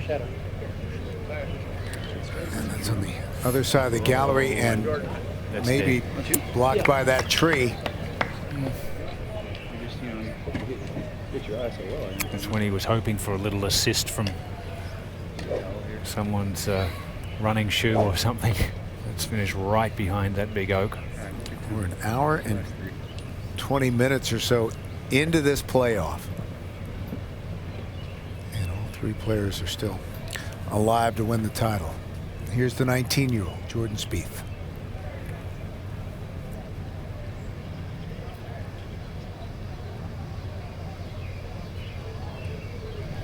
Oh, what a two-putt he made on the last. Way That right. one. Hello. Well, those are very close together. Those first two. You're still on the hill, guys. Your shadow's Your right shadow's down here. coming right down here. In fact, you need to back up, please. Thanks. Again, moving some folks around because of those shadows.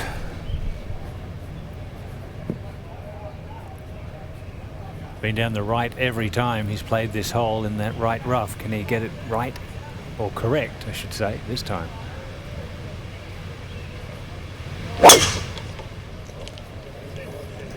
And he likes this one.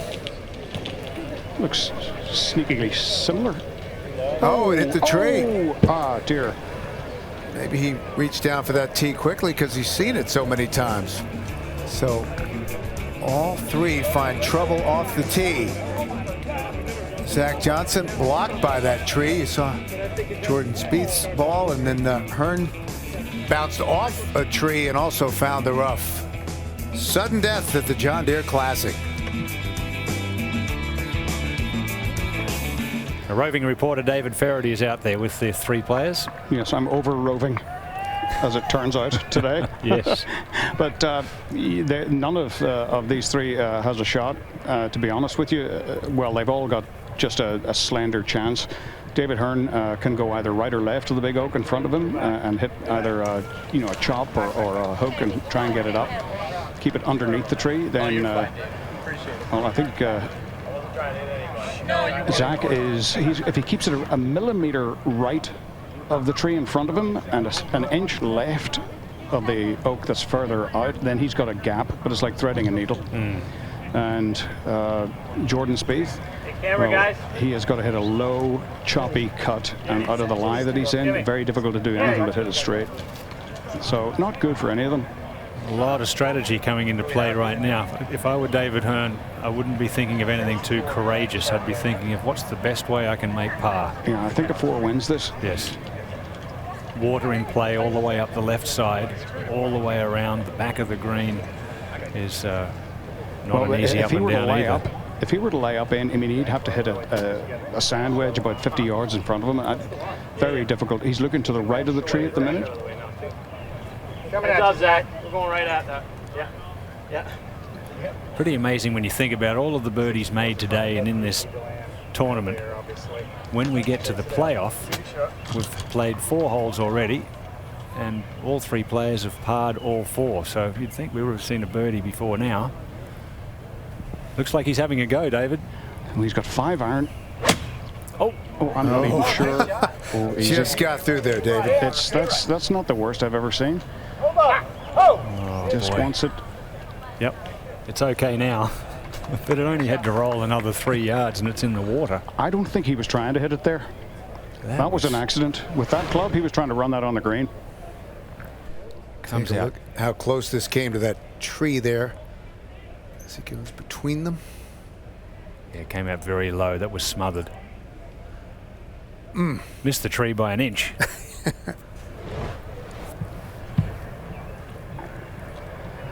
Well, this one that Zach has got to go considerably closer to that tree, if that's possible. And he has got such a narrow window to hit it through here. He's got to keep it below the limbs of another white oak in front of him and to the left of it, but just miss this tree in front of him to the right. Yep. I don't have a choice, do I? Wouldn't be surprised to hear the sound of plastic on wood here. You heard him say, I don't have a choice. No, it's the only shot that he has other than chipping it out sideways. Yeah, he doesn't want to do that and leave himself with a full wedge for the third. But if he could get it down to 60 yards or something, that'd be okay. But he feels like he's got the control of the club face and can run it through that gap and run it on the green. That would be the miracle. And it's a hideous lie. Really, it's just a little clump behind it. It's going to come out with overspin. Ball went home. Clonk and splash. Yeah, came out too high, hit the tree. Had to take it on. No choice. See the ripples? And so the defending champion finds the pond. Let me say this. When I say no choice, I mean, he feels he has to make 4, but looking at what Jordan Spieth has left here, I mean, really, chipping it out sideways was a possibility. It would have taken enormous courage to do that, but in hindsight, of course, very easy. I think he just had to avoid hitting it in the water, whatever he chose. And same with Jordan. Just something that I know I'm definitely not going to hit in the water. Well, it's so difficult to cut it from this lie that there's always the subconscious tendency to shove it right initially and catch that tree.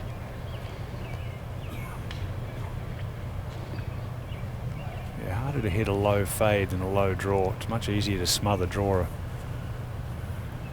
This is a little 8 iron, so it's just really a chip punch out. Keep it underneath the foliage. Don't let it get up in the air too quickly. That's the key. I don't like that. Hit a little 7. I don't like it either. Below the green, barely hit it. Just keep it under this tree. I don't like cutting it around the tree with an 8 iron. There you go. I just said it. Yeah. It's so much easier to go low punch straight. Yeah. Yep. Presence of mind. The cut is the key. Tactics. He's got to start this at the very least at the left edge of the water, so he's got to get it to move left or right. Yeah, Jordan! He did. Is it too quick? No, it's perfect. What a shot. How about that for a 19-year-old? Even if it goes over the back, that is the shot of a lifetime. And he knows it. Unimaginably narrow gap he hit that through. You were right there. To have the presence of mind as a 19-year-old and his caddy's the same age, to talk that through and then make the right decision. Switch clubs, went to a 7 iron. Didn't like the shot that the 8 presented him. Ran it up there and ended up just off the green.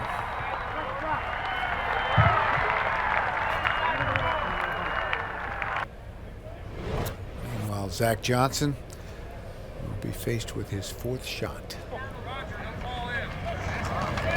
Yeah. They'll pick the line. Steve Carman's the PGA Tour official there. Wherever the ball last crossed the margin of the hazard, you then mark that spot and he has to drop within 2 club lengths of that mark.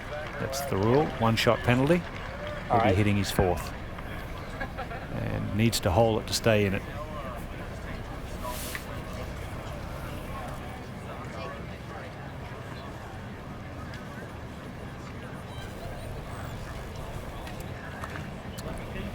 And should Right the here. playoff continue, they'll go back to the 16th.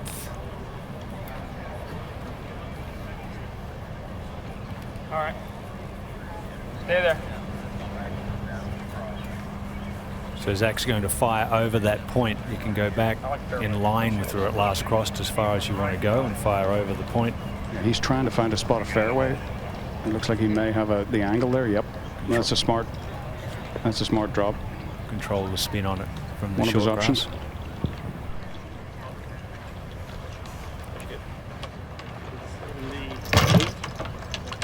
That's the 68?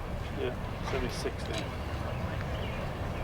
76, 36. Water 77. 76, 36. What's that? 112, 76, 36. Zach, you should know that. Perfect. Perfect number. Yeah, perfect sandwich. 112 yards. Pitch it just short right of the hole and spin it left in. Use the slope.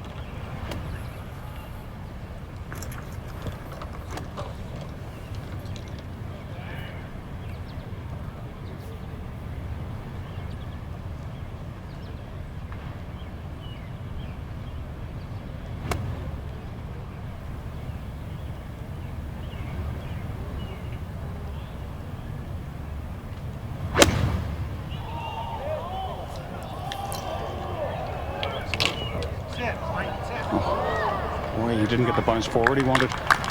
Came almost directly backwards.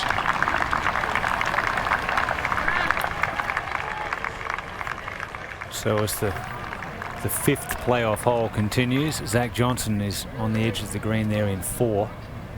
Now David Hearn playing his 3rd. Yeah, and he was begging this one to stay in the fairway. This is one that he won't be able to get a whole lot of spin on. He's got to hope to get that bounce and roll a little bit forwards. He drove it in low. Lovely shot. Very nice effort. Just what he wanted to do.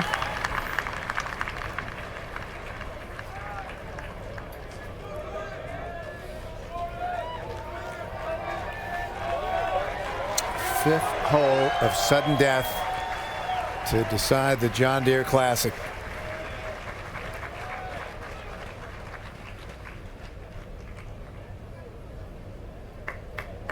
Jordan Spieth, after that tremendous recovery shot, just over the green in 2.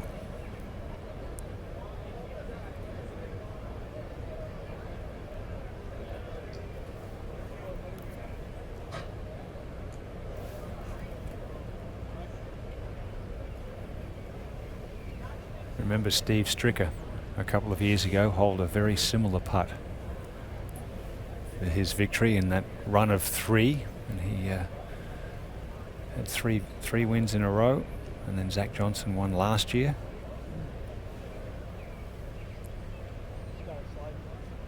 Just a little slider. All depends on how it comes through this couple of feet of fringe before it gets onto the surface. If it was all green, it'd be a much easier putt.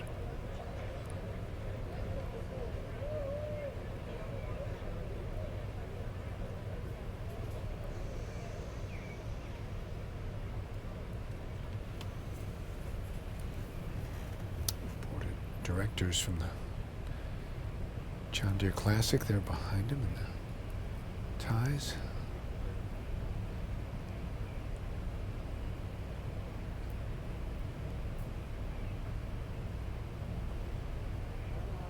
For the win. Just a little fluffy coming through that fringe. Didn't get onto the green with any speed, any impetus. So short putt left for the par. Yes, wouldn't they dearly love to have that young man's name on their list of champions, or a picture of him in the wall in the locker room. He's wearing John Deere green. So he's got the right wardrobe for it.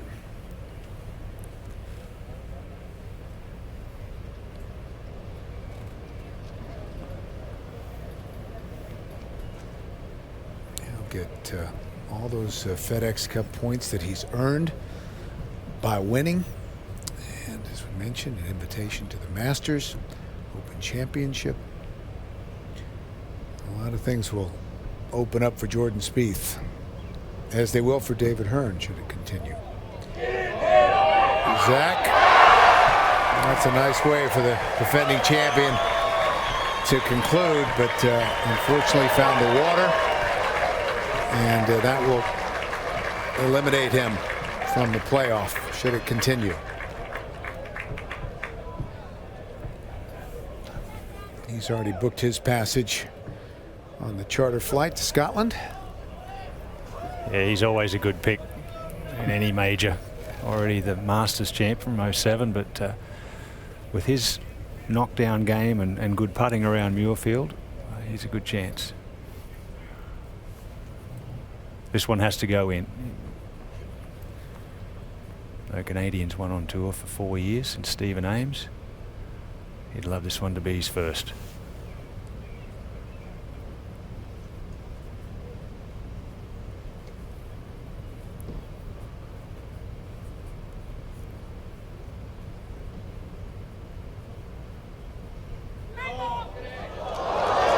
You misread it? Yeah. Disappointing way to finish for David Hearn. The one back at 17 will be the one that he'll lose a bit of sleep over, I'm sure. And now it's all about history.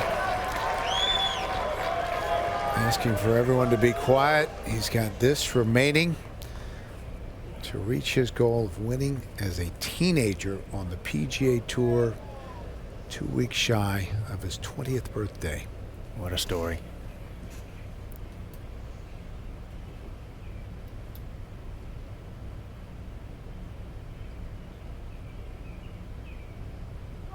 He's done it.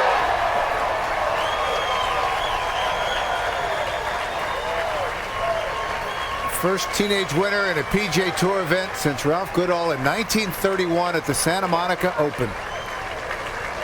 Jordan Spieth, the winner of the John Deere Classic on the 5th hole of sudden death. At the age of 19, his first PGA Tour victory, and I believe the first of many. What a moment for that young man, Jordan Spieth. He is in the Open Championship next week. And remember, about an hour and a half ago on the 72nd hole, here's how he got to the playoff. Holed it out for birdie from the greenside bunker to finish regulation at 19 under. Tied with Zach Johnson and David Hearn. Another look at the shot that made this championship possible. And the winning putt for Jordan Spieth. And he is, at the age of 19, a winner on the PGA Tour. Let's go down to David Feherty. David? Thank you, Billy. Down here with a very happy Jordan Spieth. And Jordan, just talk me through that shot that you hit between those two trees there in the last. I mean, I've seen a lot of great golf in my time. That was one of the best shots I've ever seen. Honestly, I got a good break. Zach got a bad break. I caught a good lie. Just once those guys were back there in 2, I just knew I needed to get up there near the green, and you know, just trusted it. I'd bailed out a couple times in the playoff already and just said, you know what, this is it, go for broke, and very fortunate that it happened like it did. That means so much. You get into the British Open, you get to play in the Masters, you become a member of the PGA Tour. It's FedEx Cup points by, you know, all of a sudden they start to count. You know, is it a dream come true? As a 16-year-old, I followed you at the HP Barron Nelson, and it seems like a decade ago. Yeah, honestly, I owe 100% of it to my family, to family, friends back at home.